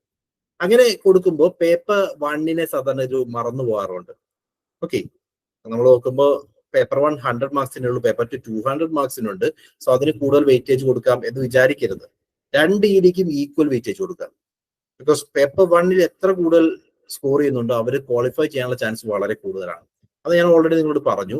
സോ അതിന് കൂടുതൽ ഇമ്പോർട്ടൻസ് കൊടുക്കുക. പേപ്പർ 1 നമ്മുടെ ടാർഗറ്റ് എന്ന് പറയുന്നത് 70 ആയിരിക്കണം. ഇതാണ് നമ്മുടെ മിനിമം ടാർഗറ്റ്. 70 എങ്കിലും സ്കോർ ചെയ്യുക. ദാറ്റ് ഈസ് 35 റൈറ്റ് ആൻസേഴ്സ് നമുക്ക് ആവശ്യമാണ്. 35 റൈറ്റ് ആൻസേഴ്സ് എന്ന് പറയുമ്പോൾ 15 റോങ് ആൻസേഴ്സ് ആകാം. 50-ൽ 15 റോങ് ആൻസേഴ്സ് ആകാം. That is fine. 35 right answers നമുക്ക് വേണം. യു വിൽ ഗെറ്റ് 70 കിട്ടുന്ന ഒരാൾ നോർമൽ സിറ്റുവേഷനിൽ ക്വാളിഫൈ ചെയ്യാനാണ് ചാൻസ്. അല്ലെങ്കിൽ അത്രയും വലിയ ബ്ലണ്ടേഴ്സ് പേപ്പർ 2 കമ്മിറ്റ് ചെയ്യണം. അതർവൈസ് സാധാരണഗതിയിൽ പേപ്പർ 1 ക്വാളിഫൈ ചെയ്യും. ഓക്കെ, ദെൻ പ്രിപ്പറേഷൻ റെഗുലർ ആയിട്ടുള്ള പ്രിപ്പറേഷൻ ആണ് വേണ്ടതെന്ന് പറഞ്ഞു. സാധാരണഗതി കമ്മിറ്റ് ചെയ്യുന്ന മറ്റൊരു മിസ്റ്റേക്ക് ആണ് over relying on last minute study. അവസാന ടൈമിൽ എല്ലാം കൂടി പഠിച്ചെടുക്കാമെന്നൊരു ശ്രമം സാധാരണഗതിയിൽ ആസ്പിരൻസ് നടത്താറുണ്ട്. ഓർക്കുക, ഇതൊരു കണ്ടിന്യൂസ് പ്രോസസ് ആണ്. 3 months പ്രിപ്പറേഷൻ ആയാലും 6 months പ്രിപ്പറേഷൻ ആയാലും റെഗുലർലി പ്രിപ്പയർ ചെയ്താൽ മാത്രമേ നമുക്ക് ഈ എക്സാമിനേഷൻ ടാക്കിൾ ചെയ്യാൻ സാധിക്കൂ. അതിനുവേണ്ടി ആസ് ഐ സെഡ് നമുക്കൊരു ആക്ഷൻ പ്ലാൻ വേണം. മീൻസ് ഒരു ടൈം ടേബിൾ നമ്മുടെ ഉണ്ടാവണം. എങ്ങനെയാണ്, ഏതൊക്കെ സബ്ജക്റ്റുകളാണ്, ഏത് ടൈമിലാണ് നമ്മൾ കവർ ചെയ്യാൻ ഉദ്ദേശിക്കുന്നതെന്ന് പ്രീ പ്ലാൻ ചെയ്യുക. അത് ഓരോരുത്തരുടെയും കൺവീനിയൻസ് അനുസരിച്ചാണ്. അവിടെയും ഓർക്കേണ്ടത് ആസ് ഐ സെഡ് ഡേറ്റ ഇന്റർപ്രിറ്റേഷന് വേണ്ടി 30 ക്വസ്റ്റ്യൻസ് എങ്കിലും എക്സാമിന് മുമ്പായിട്ട് ചെയ്തിട്ടുണ്ടാവണം, പ്രീവിയസ് ഇയർ ക്വസ്റ്റ്യൻസ്. ദെൻ അതേപോലെ റീഡിംഗ് കോമ്പിനേഷൻ വീക്കിലി വൺസ് എങ്കിലും ഞാൻ ചെയ്തിട്ടുണ്ടാവും എന്ന് ഉറപ്പിക്കുക. Mathematical reasoning question paper based ആയിട്ട് ചെയ്തു പോയാൽ മതി. അതും റെഗുലർ ആയിട്ട് ചെയ്യുക. ഡെയിലി മാത്തമാറ്റിക്കൽ റീസണിംഗ് ക്വസ്റ്റ്യൻസ് ചെയ്യുക. അതേപോലെ തിയറിറ്റിക്കൽ ടോപ്പിക്സ് കവർ ചെയ്ത് പോകുമ്പോൾ അത് റിവൈസ് ചെയ്യുക, വീക്കിലി റിവൈസ് ചെയ്യുക. അങ്ങനെ ഒരു സ്ട്രാറ്റജി, റെഗുലർ ബേസിൽ പ്രിപ്പയർ ചെയ്യുന്ന ഒരു സ്ട്രാറ്റജിയാണ് ആവശ്യം. ലാസ്റ്റ് മിനിറ്റ് സ്റ്റഡി നമുക്ക് ആവശ്യമില്ല, അവോയ്ഡ് ചെയ്യാം. ദെൻ പ്രാക്ടീസ് ചെയ്യുക. ആസ് ഐ സെഡ് അതിന്റെ ഇമ്പോർട്ടൻസ് ആണ് മോക്ക് ടെസ്റ്റുകളെ പറ്റി പറഞ്ഞത്. മോക്ക് ടെസ്റ്റുകൾ ഇപ്പോൾ നമ്മുടെ ബിഗ് ലേണിംഗ് ആയാലും ഏണസ്റ്റ് അക്കാഡമി പ്രൊവൈഡ് ചെയ്യുന്ന മോക്ക് ടെസ്റ്റുകൾ അറ്റൻഡ് ചെയ്യുക. റെഗുലർലി അറ്റൻഡ് ചെയ്യുന്നത് വഴി നമുക്ക് കൂടുതൽ പ്രിപ്പറേഷൻ ഈസി ആക്കാൻ സാധിക്കും. പിന്നെയുള്ള ഇഷ്യൂ എന്ന് പറയുന്നത് പേപ്പർ 2 മാത്രം ഫോക്കസ് ചെയ്യുന്നു. ഞാൻ പറഞ്ഞു, ഇഗ്നോർ ചെയ്യുന്നു. പേപ്പർ 1 സിഗ്നിഫിക്കൻസ് ഒരു കാരണവശാലും ഇഗ്നോർ ചെയ്യരുത്. 70+ നമുക്കിവിടെ സ്കോർ ചെയ്തേ പറ്റൂ. ആൻഡ് ടൈം മാനേജ്മെന്റ് ഇൻ എക്സാമിലേക്ക് വരുമ്പോൾ പല ആളുകളും ഫേസ് ചെയ്യുന്ന പ്രധാന പ്രശ്നം അത് പേപ്പർ 2 ബന്ധപ്പെട്ടതല്ല. പേപ്പർ 2 ചെയ്യാൻ വേണ്ടി ആളുകളുടെ സമയമുണ്ട്, പക്ഷെ പേപ്പർ 1 ചെയ്യാൻ വേണ്ടി ആളുകൾക്ക് സമയം കിട്ടാറില്ല. എന്തുകൊണ്ടാന്ന് വെച്ച് കഴിഞ്ഞാൽ പേപ്പർ 1 വേണ്ടി നമുക്ക് സാധാരണ അലോട്ട് ചെയ്യപ്പെടുന്ന ടൈം 1 hour ആണ്. Paper 2 2 hours, total 3 hour. അതിനെ ഇപ്പൊ കമ്പൈൻ ചെയ്തുകൊണ്ട് 3 hour എന്നുള്ള രീതിയിലാണ് നമുക്ക് എക്സാം കണ്ടക്ട് ചെയ്യുന്നത്. അപ്പൊ നമ്മൾ ഓർക്കുക, പേപ്പർ 1 വേണ്ടി നമുക്ക് ഒരു 1 hour and 15 minutes വരെ സ്പെൻഡ് ചെയ്യാം. അത് നമ്മൾ ഒരു കാരണവശാലും പേപ്പർ 2 കോംപ്രമൈസ് ചെയ്യേണ്ട ആവശ്യം വരില്ല. എന്തുകൊണ്ടാണെന്ന് വെച്ച് കഴിഞ്ഞാൽ പേപ്പർ 1 ഒരു കാരണവശാലും ഈ തന്നിരിക്കുന്ന 1 hour കൊണ്ട് കംപ്ലീറ്റ് ചെയ്യാൻ സാധിക്കില്ല. അത്ര ഈസി അല്ല. അപ്പൊ പേപ്പർ 1 കംപ്ലീറ്റ് ചെയ്യാൻ വേണ്ടി 1 മണിക്കൂർ 15 മിനിറ്റ് അല്ലെങ്കിൽ 1 മണിക്കൂർ 20 മിനിറ്റ് വരെ നമുക്ക് മാറ്റി വെക്കാം. അത്രയും വേഗതയിൽ നിങ്ങൾക്ക് പേപ്പർ 2 ചെയ്യാൻ സാധിക്കണം. ഓക്കെ, സോ ഈ 1 മണിക്കൂർ 15 മിനിറ്റ് നമ്മൾ മാറ്റി വെക്കുമ്പോൾ ഓർക്കുക, കൂടുതൽ ടൈം സ്പെൻഡ് ചെയ്യേണ്ടി വരുന്നത് ഒന്ന് data interpretation, 2 mathematical reasoning, 3 reading comprehension. ഈ 3 ഏരിയാസിനാണ് നമ്മളുടെ ടൈം കൺസ്യൂം ചെയ്യാനുള്ള ചാൻസസ് ഉണ്ട്. ഒരുപാട് സമയം കളയാൻ ചാൻസ് ഉണ്ട്. ഇതിന് ടൈം നമ്മൾ ലിമിറ്റ് ചെയ്യുക. എനിവേ നമ്മൾ അറ്റൻഡ് ചെയ്യുമ്പോൾ മാറ്റി വെച്ചിരിക്കുന്ന ടോട്ടൽ 1 hour and 15 minutes ഉണ്ടെങ്കിലും ഇവ 3 കൂടി കൂട്ടി മാക്സിമം ഒരു 35 minutesനുള്ളിൽ നമ്മൾ ചെയ്ത് കഴിയണം. ബിക്കോസ് ഇവ 3 കൂട്ടിയാലും ആകെ മാർക്സ് എത്രയുണ്ട്? 5 + 5 + 5 ദാറ്റ് ഈസ് 15. 30 മാർക്സേ ഉള്ളൂ. ബാക്കിയുള്ള ഏരിയയാണ് 70 മാർക്സ് ഉള്ളത്. ഓക്കെ, സോ 35 minutesനുള്ളിൽ തന്നെ ഉള്ളിലെങ്കിലും 30 minutes മതി. 30 minutesനുള്ളിലെങ്കിലും ഇവ ചെയ്തു തീർക്കാൻ വേണ്ടി ശ്രമിക്കുക. ഡേറ്റ ഇന്റർപ്രിറ്റേഷൻ ലാസ്റ്റ് ചെയ്യാൻ സാധിച്ചു കഴിഞ്ഞാൽ ദാറ്റ് വിൽ ബി ബെറ്റർ. സമയം ഒരുപാട് കളയാനുള്ള ചാൻസസ് ഉണ്ട്. ഏറ്റവും അവസാനം ഒരു 30 minutes ഇതിനു വേണ്ടി മാറ്റിവെക്കാൻ നിങ്ങൾക്ക് സാധിച്ചു കഴിഞ്ഞാൽ അതായിരിക്കും ഏറ്റവും നല്ലത്. Okay, so time management is important. അവിടെ നിങ്ങൾ ഓർക്കേണ്ടത്, ഞാൻ ഈ പറഞ്ഞ സ്ട്രാറ്റജി യൂസ് ചെയ്യാൻ ശ്രമിക്കുക. പേപ്പർ 1 വേണ്ടി 1 hour and 15 minutes വരെ നിങ്ങൾക്ക് സ്പെൻഡ് ചെയ്യാം. പേപ്പർ 2 വേണ്ടി ബാക്കിയുള്ള ടൈം 1 hour and 45 minutes കൊണ്ട് പേപ്പർ 2 ചെയ്ത് തീർക്കാൻ വേണ്ടി ശ്രമിക്കുക. ദെൻ പ്രാക്ടീസിൽ ഈ ഒരു രീതിയിൽ നമ്മൾ പ്രിപ്പയർ ചെയ്യണമെങ്കിൽ, ഈ ഒരു രീതിയിൽ നമ്മൾ എക്സാം എഴുതണമെങ്കിൽ പ്രാക്ടീസ് ടൈമിലും ഈ ഒരു സ്ട്രാറ്റജി യൂസ് ചെയ്യണം. അതായത് പേപ്പർ ഡേറ്റ ഇന്റർപ്രിറ്റേഷൻ ആണ് ഏറ്റവും ടൈം കൺസ്യൂം ചെയ്യുന്നത് ഞാൻ ഓൾറെഡി പറഞ്ഞു. അപ്പോൾ നിങ്ങൾ ഓർക്കേണ്ടത് ഡേറ്റ ഇന്റർപ്രിറ്റേഷൻ ക്വസ്റ്റ്യൻസ് പ്ലാൻ ചെയ്യുമ്പോഴും ഒരുപാട് ടൈം ആൻസർ ചെയ്യാൻ വേണ്ടി വയ്ക്കരുത്. ഒരു ടൈമർ വയ്ക്കുക. 20 minutesനുള്ളിൽ തീർക്കാവുന്ന രീതിയിൽ ആദ്യം ഇനീഷ്യലി നിങ്ങൾ ട്രൈ ചെയ്യാം. ഫസ്റ്റ് ടൈമിലൊക്കെ നിങ്ങൾക്ക് ഒരു എക്സാം ആൻസർ കണ്ടുപിടിക്കുന്നവരെ ശ്രമിക്കാം. ഒരു 5 ഡേറ്റ ഇന്റർപ്രിറ്റേഷൻ ക്വസ്റ്റ്യൻ ഒക്കെ കഴിയുമ്പോൾ 20 minutes പ്ലാൻ വെക്കുക. ദെൻ വീണ്ടും 5 എണ്ണം ഒക്കെ കഴിയും, ഒരു 10 എണ്ണം 15 എണ്ണം ഒക്കെ ആകുമ്പോഴേക്കും നമ്മുടെ സ്ട്രാറ്റജി എന്ന് പറയുന്നത് ടൈം മിനിമം ആക്കാനുള്ള ശ്രമമായിരിക്കണം. കാൽക്കുലേഷൻ സ്പീഡ് ആക്കണം.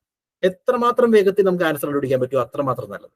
അപ്പോൾ അഡീഷൻ, സബ്സ്ട്രാക്ഷൻ, പെർസെൻറ്റേജ്, റേഷ്യോ പോലുള്ള കാര്യങ്ങൾ മാത്രമേ ഡേറ്റ ഇന്റർപ്രിറ്റേഷൻ ഉള്ളൂ. അപ്പൊ ഈ addition, subtraction, percentage, ratio computation, ഈ പറഞ്ഞ ഏരിയാസ് പെട്ടെന്ന് ചെയ്യാൻ സാധിക്കുമെങ്കിൽ നമുക്കത് അഡ്വാൻറ്റേജ് ആവും. അപ്പൊ അതിനു വേണ്ടിയുള്ള എഫേർട്ടാണ് ഈ ഒരു പ്രിപ്പറേഷൻ ടൈമിൽ എടുക്കേണ്ടത്. പ്രിപ്പയർ ചെയ്യുമ്പോഴും ടൈം സെറ്റ് ചെയ്യുക, ടൈമർ വയ്ക്കുക. എല്ലാ ക്വസ്റ്റ്യനും ഇപ്പൊ മോക്ക് ടെസ്റ്റിൽ അറ്റൻഡ് ചെയ്യുമ്പോഴും ആ 1 hourനുള്ളിൽ തീർക്കാൻ വേണ്ടി മാക്സിമം ട്രൈ ചെയ്യുക. അത് നമ്മളെ ഹെൽപ്പ് ചെയ്യും. ഓക്കെ, ദെൻ ടോപ്പിക്സ് നമ്മളുടെ സ്ട്രെങ്ത്തിനനുസരിച്ച് ഡിവൈഡ് ചെയ്യുക. 10 ടോപ്പിക്കുകളുണ്ട്. ഈ 10 ടോപ്പിക്കുകളെ നമ്മൾ 3 ആയിട്ട് ക്ലാസിഫൈ ചെയ്തു. ഒന്ന് നമ്മളുടെ സ്ട്രോങ് ഹോൾഡ്. ആ സ്ട്രോങ് ഹോൾഡ് ഏരിയക്ക് നമ്മൾ കൂടുതൽ ടൈം സ്പെൻഡ് ചെയ്യണ്ട. ബിക്കോസ് ഇപ്പോൾ ലോജിക്കൽ റീസണിങ് ഏരിയ എന്റെ സ്ട്രോങ് ഹോൾഡ് ആണെങ്കിൽ പിന്നീട് നമ്മളൊരു 2 weeks ഒരിക്കൽ മാത്രം ആ ഒരു സബ്ജക്റ്റിലേക്ക് തിരിച്ചു വന്നാൽ മതി. അപ്പോൾ നമ്മൾ പ്രിപ്പയർ ചെയ്യുമ്പോഴും ആ രീതിയിലായിരിക്കണം. 3 ആയിട്ട് ഡിവൈഡ് ചെയ്യുക. Strong hold, moderate zone, weak zone. Strong ആയിട്ടുള്ള ഏരിയക്ക് വേണ്ടി നമുക്ക് കൂടുതൽ ടൈം സ്പെൻഡ് ചെയ്യാതെ ഒരു 20% ടൈം മാത്രം അതിനു വേണ്ടി സ്പെൻഡ് ചെയ്യുക. മോഡറേറ്റ് ഏരിയാസിന് വേണ്ടി നമ്മൾ 30 to 35% ടൈം സ്പെൻഡ് ചെയ്യുക. ബാക്കിയുള്ള ടൈം പൂർണ്ണമായിട്ട് എന്തിലേക്ക് സ്പെൻഡ് ചെയ്യണം? നമ്മൾ സ്പെൻഡ് ചെയ്യേണ്ടത് വീക്ക് ഏരിയാസിനെ മോഡറേറ്റ് ആക്കി മാറ്റാനായിരിക്കണം. വീക്ക് സോൺസിനെ മോഡറേറ്റ് ആക്കാൻ വേണ്ടിയുള്ള എഫേർട്ട് എടുക്കുക. ബിക്കോസ് ഇവിടെ ഒരു സബ്ജക്ട് ഏരിയ ഒഴിവാക്കിയിട്ട് നമുക്ക് ഒരു കാരണവശാലും UGC നെറ്റ് എക്സാമിനേഷൻ ക്ലിയർ ചെയ്യാൻ സാധിക്കില്ല. ബിക്കോസ് തന്നിരിക്കുന്ന 10 ടോപ്പിക്കുകളിൽ നിന്നും 30 സ്കോർ ചെയ്യണമെങ്കിലും 3 മാർക്ക് വെച്ച് 3 റൈറ്റ് ആൻസേഴ്സ് എല്ലാ ഏരിയയിലും വേണ്ടേ? അപ്പോൾ അത് വെച്ചുകൊണ്ട് നമ്മൾ എന്ത് ചെയ്യണം? ഓരോ ഏരിയയ്ക്കും സിഗ്നിഫിക്കൻസ് കൊടുക്കുക. ഓരോ ഏരിയയ്ക്കും നമ്മളുടേതായ ഇമ്പോർട്ടൻസ് കൊടുത്തുകൊണ്ട് തന്നെ പ്രിപ്പയർ ചെയ്യുക. ഓക്കെ, എല്ലാ ഏരിയയും ഇമ്പോർട്ടൻ്റ് ആണ്. എല്ലാത്തിനും കൃത്യമായിട്ടുള്ള സ്ട്രാറ്റജി പ്രിപ്പറേഷനകത്ത് നമ്മൾ അതിനെ മോഡറേറ്റ് ആക്കിയും സ്ട്രോങ് ആയിട്ടും വീക്ക് ആയിട്ടും ഒക്കെ ഡിവൈഡ് ചെയ്യുക. അതിനുശേഷം ഏറ്റവും വീക്ക് സോൺസ് ആയിട്ട് നിൽക്കുന്ന ഏരിയാസിനെ നമ്മൾ സ്ട്രോങ് ഹോൾഡിലേക്ക് കൊണ്ടുവരാൻ ശ്രമിക്കുക. അവിടെ നിങ്ങൾ ഓർക്കേണ്ടത് എങ്ങനെ നമ്മൾ ഇങ്ങനെ ഐഡന്റിഫൈ ചെയ്യും ഇതാണ് എന്റെ വീക്ക് ഏരിയ, ഇതാണ് എന്റെ സ്ട്രോങ് ഏരിയ, ഇതാണ് എന്റെ moderate area. That should be based on your mock test. നിങ്ങൾ അറ്റൻഡ് ചെയ്തിരിക്കുന്ന ആ മോക്ക് ടെസ്റ്റിലെ സ്കോർ അനുസരിച്ചുകൊണ്ട്, മോക്ക് ടെസ്റ്റ് അറ്റൻഡ് ചെയ്തിട്ട് സ്കോർ കണ്ട് വിട്ട് കളയാന്ന് പറയുന്ന കാര്യമല്ല. മോക്ക് ടെസ്റ്റിലെ സ്കോർ അനുസരിച്ചുകൊണ്ട് നമ്മൾ ഏറ്റവും കൂടുതൽ സ്കോർ ചെയ്തിരിക്കുന്ന ഏരിയ നമ്മുടെ സ്ട്രോങ് ഹോൾഡ് തന്നെയാണ്. ഒരു ഡേറ്റ ഇന്റർപ്രിറ്റേഷൻ നമ്മൾ 5 out of 5 സ്കോർ ചെയ്തിട്ടുണ്ടെങ്കിൽ that is your strong hold. Okay, പിന്നെ അതിനകത്തേക്ക് കൂടുതൽ ടൈം അവിടെ സ്പെൻഡ് ചെയ്യാതെ എവിടെയാണോ നിങ്ങൾ 1 out of 5 സ്കോർ ചെയ്തത് അല്ലെങ്കിൽ 2 out of 5 സ്കോർ ചെയ്തത് ആ ഏരിയക്ക് കൂടുതൽ ഇമ്പോർട്ടൻസ് കൊടുക്കുക. So should be based on mock test. Mock ടെസ്റ്റുകൾ അറ്റൻഡ് ചെയ്യണം എന്ന് പറയാനുള്ള മറ്റൊരു റീസൺ അതാണ്. ഓക്കെ, ദെൻ മോക്ക് ടെസ്റ്റ് നമ്മുടെ ആ ഒരു ടൈം ബൗണ്ട് ആയിട്ട് നമുക്ക് ചെയ്യാൻ സാധിക്കുന്നുണ്ടെന്ന് ഉറപ്പാക്കാനും അതേപോലെ നമ്മുടെ സ്ട്രോങ് ഏരിയ വീക്ക് ഏരിയ ഒക്കെ ഐഡന്റിഫൈ ചെയ്യാനും ഒക്കെ ഈ മോക്ക് ടെസ്റ്റുകൾ ഇമ്പോർട്ടൻ്റ് ആണ്. Then create A daily schedule. Regular ആയിട്ടുള്ള ഷെഡ്യൂൾ ക്രിയേറ്റ് ചെയ്യുക. അത് പേപ്പർ 1 മാത്രമല്ല, പേപ്പർ 2 വേണ്ടി നമുക്ക് ആവശ്യമാണ്. Try to do it weekly. നമുക്ക് അടുത്തൊരു ആഴ്ചയിൽ നമ്മൾ പ്രിപ്പയർ ചെയ്യുന്ന ഇന്ന സബ്ജക്റ്റുകളായിരിക്കും, ഇന്ന ടൈമിലായിരിക്കും. അങ്ങനെ ഒരു ഷെഡ്യൂൾ ക്രിയേറ്റ് ചെയ്യാൻ സാധിച്ചു കഴിഞ്ഞാൽ അത് നമ്മളെ ഹെൽപ്പ് ചെയ്യും. ഓക്കെ, സോ ആ വീക്ക്ലി ഷെഡ്യൂൾ ക്രിയേറ്റ് ചെയ്യുന്നതിൽ മാത്രമല്ല, അത് നമ്മൾ ഫോളോയും ചെയ്യണം. പല ആളുകളും ഷെഡ്യൂൾ ക്രിയേറ്റ് ചെയ്യാൻ നല്ല എഫിഷ്യന്റ് ആയിരിക്കും, പക്ഷെ വെൻ കംസ് ടു ഫോളോയിങ്, അവിടെയാണ് നമ്മൾ വീക്കായിട്ട് മാറുന്നത്. അപ്പൊ എപ്പോഴും ഓർക്കുക, ഈ തന്നിരിക്കുന്ന നമ്മൾ ക്രിയേറ്റ് ചെയ്യുന്ന ഷെഡ്യൂൾ നമ്മളുടേതായ ഒരു കമ്മിറ്റ്മെന്റ് ആണ്. ആ കമ്മിറ്റ്മെന്റ് ചെയ്തു തീർക്കാൻ വേണ്ടിയുള്ള 100% എഫേർട്ട് നമ്മുടെ കയ്യിൽ തന്നെ ഉണ്ടാവും. അതാണ് പറഞ്ഞത്, ഡെയിലി ഷെഡ്യൂൾ ക്രിയേറ്റ് ചെയ്യുക. ആൻഡ് ഫൈനലി നിങ്ങൾ ഓർക്കുക, സക്സസ്ഫുൾ ആകണമെങ്കിൽ ഈ എക്സാമിനേഷൻ നമ്മൾ ക്ലിയർ ചെയ്യണം.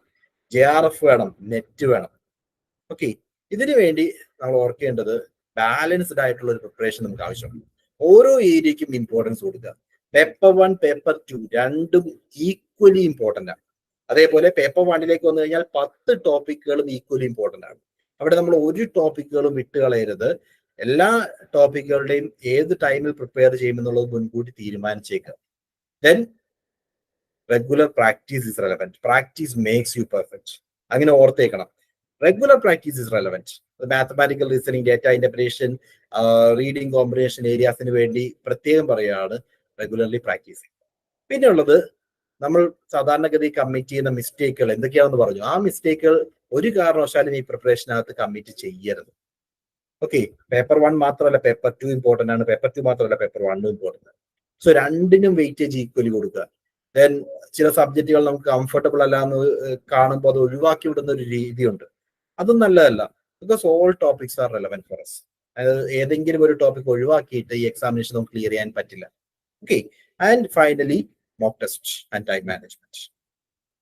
ഈ 4 സ്റ്റെപ്പുകൾ കൃത്യമായിട്ട് നിങ്ങൾ ഫോളോ ചെയ്യുന്നുണ്ടെങ്കിൽ ഈ എക്സാമിനേഷൻ ഡെഫിനറ്റ് ആയിട്ടും ക്ലിയർ ചെയ്തിരിക്കും. ഓക്കെ, സോ നൗ എന്താണ് ഈ എക്സാമിനേഷൻ നമ്മൾ പറഞ്ഞു. എക്സാമുമായി ബന്ധപ്പെട്ട ഇമ്പോർട്ടൻ്റ് ആയിട്ടുള്ള കാര്യങ്ങളെല്ലാം പറഞ്ഞു.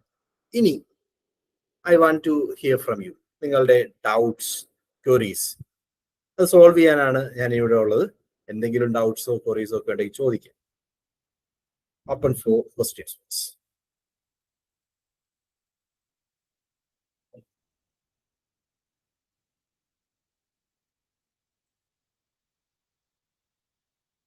ക്വസ്റ്റ്യൻസ് വേണം, ബിക്കോസ് നമ്മൾ പ്രിപ്പയർ ചെയ്യാൻ പോവുകയാണ്. അപ്പോൾ നിങ്ങളുടേതായ സംശയങ്ങളിൽ നിന്ന് വേണം കൂടുതലായിട്ട് നമുക്ക് മനസ്സിലാക്കാൻ.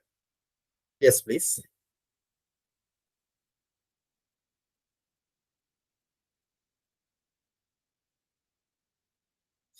ഇത്തവണത്തെ എക്സാം എന്ന് പ്രതീക്ഷിക്കാമെന്ന് ചോദിച്ചു കഴിഞ്ഞാൽ ഡിസംബർ കഴിയുമെന്നാണ് പ്രതീക്ഷിക്കുന്നത്. അതായത് മേ ബി ജാനുവരി ആയിരിക്കാം. ബിക്കോസ് ഒരു തവണ എക്സാം മാറ്റി വെച്ചത് കൊണ്ട് ഒരു ഡിലേ ഉണ്ടാകും. ജാനുവരി നടത്താൻ വേണ്ടി മാക്സിമം ട്രൈ ചെയ്യുന്നതാണ് സോഴ്സുകൾ പ്രകാരം അറിയാൻ സാധിച്ചത്. ബിക്കോസ് അത് കഴിഞ്ഞു പോയി കഴിഞ്ഞാൽ അടുത്ത വർഷത്തെ എക്സാമിനേഷൻ അത് ബാധിക്കും. സോ ജാനുവരി തന്നെയാണ് പ്രതീക്ഷിക്കുന്നത്. ഡിസംബറിൽ കണ്ടക്ട് ചെയ്ത് കഴിഞ്ഞാൽ അത് വലിയൊരു അച്ചീവ്മെന്റ് ആയിരിക്കും.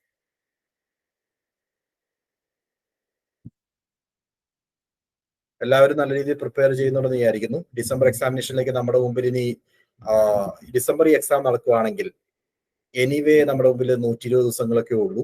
അതിനിടയിൽ പ്രിപ്പറേഷൻ നല്ല എഫിഷ്യന്റ് ആയിട്ട് മുന്നോട്ട് പോകണം. വർക്കിംഗ് പ്രൊഫഷണൽസിന് ഇത് പറ്റുമോ? തീർച്ചയായും പറ്റും. ബിക്കോസ് ഈ എക്സാമിനേഷൻ ക്ലിയർ ചെയ്യുന്ന ഒരു ഭൂരിഭാഗവും വർക്കിംഗ് പ്രൊഫഷണൽസ് തന്നെയാണ്. ബിക്കോസ് ഒരു സ്റ്റുഡന്റ് എന്നുള്ള രീതിയിൽ അത്രയും സിഗ്നിഫിക്കൻസ് കൊടുത്തെന്നിരിക്കില്ല പ്രിപ്പറേഷൻ. അപ്പോൾ നമ്മൾ എന്തായാലും ജോലി ചെയ്യണം. ജോലി ചെയ്യുന്ന ടൈമിൽ ഒരു 1 hour മാറ്റി വയ്ക്കാൻ വേണ്ടി ശ്രമിക്കുക. ആ 1 hour 1.5 hour കൊണ്ട് തന്നെ നമുക്ക് ക്ലിയർ ചെയ്യാവുന്ന ഒരു എക്സാമിനേഷൻ ആണ് നെറ്റ് എക്സാം. അതിൽ കൂടുതൽ ഡിഫിക്കൽറ്റി ഒന്നുമില്ല. ഓക്കെ, ഡെഫിനറ്റ് ആയിട്ട് സാധിക്കും. More questions?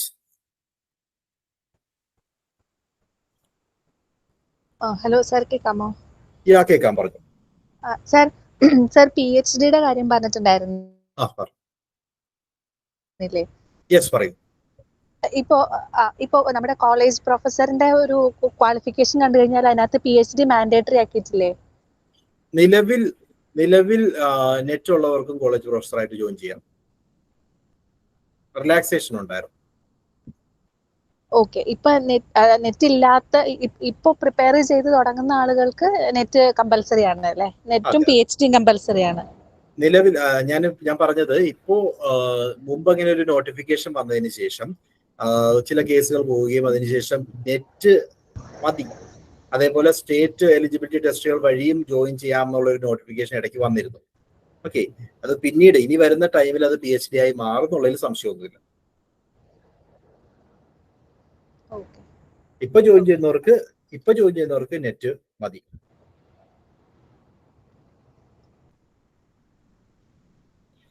ഓക്കെ, ഓർക്ക് നമ്മളുടെ computer science examination, NET computer science എക്സാമിനേഷനുമായി ബന്ധപ്പെട്ട് 2024 ഡിസംബറിലെ ബാച്ചുകൾ ഏണസ്റ്റ് അക്കാഡമി സ്റ്റാർട്ട് ചെയ്തിട്ടുണ്ട്, ബിഗ് ലേണിംഗ് സ്റ്റാർട്ട് ചെയ്തിട്ടുണ്ട്. സോ നിങ്ങൾ എല്ലാവരും ജോയിൻ ചെയ്യുക. റെക്കോർഡ് ക്ലാസ്സും ലൈവ് ക്ലാസ്സും ഒക്കെ അവൈലബിൾ ആയിരിക്കും. സോ എഫിഷ്യന്റ് ആയിട്ടുള്ള പ്രിപ്പറേഷൻ നമുക്ക് എത്രയും പെട്ടെന്ന് സ്റ്റാർട്ട് ചെയ്യണം. ഓക്കെ, സോ ഇനിയും എന്തെങ്കിലും ചോദ്യങ്ങൾ ഉണ്ടെങ്കിൽ ചോദിക്കാം. Waiting for that. എന്തെങ്കിലുമൊക്കെ കൺഫ്യൂഷൻസോ എന്തെങ്കിലും പ്രിപ്പറേഷനുമായി ബന്ധപ്പെട്ട് കൂടുതലായിട്ട് നിങ്ങൾക്ക് തോന്നുന്ന ഡൗട്ട്സോ എന്തെങ്കിലും ചോദിക്കാം. നമ്മുടെ ക്ലാസ്സിന്റെ ഡീറ്റെയിൽസ് ഒന്നും കൂടെ പറയാമോ സർ? ക്ലാസ്സിന്റെ ഡീറ്റെയിൽസ് അവര് നിങ്ങൾക്ക് ഷെയർ ചെയ്യും, റൈറ്റ്? ഓക്കെ. കോർഡിനേറ്റേഴ്സ് നിങ്ങളെ കോൺടാക്ട് ചെയ്തോളൂ. കോർഡിനേറ്റേഴ്സ് നിങ്ങളോട് ഡീറ്റെയിൽ ആയിട്ട് പറയും. Okay sir.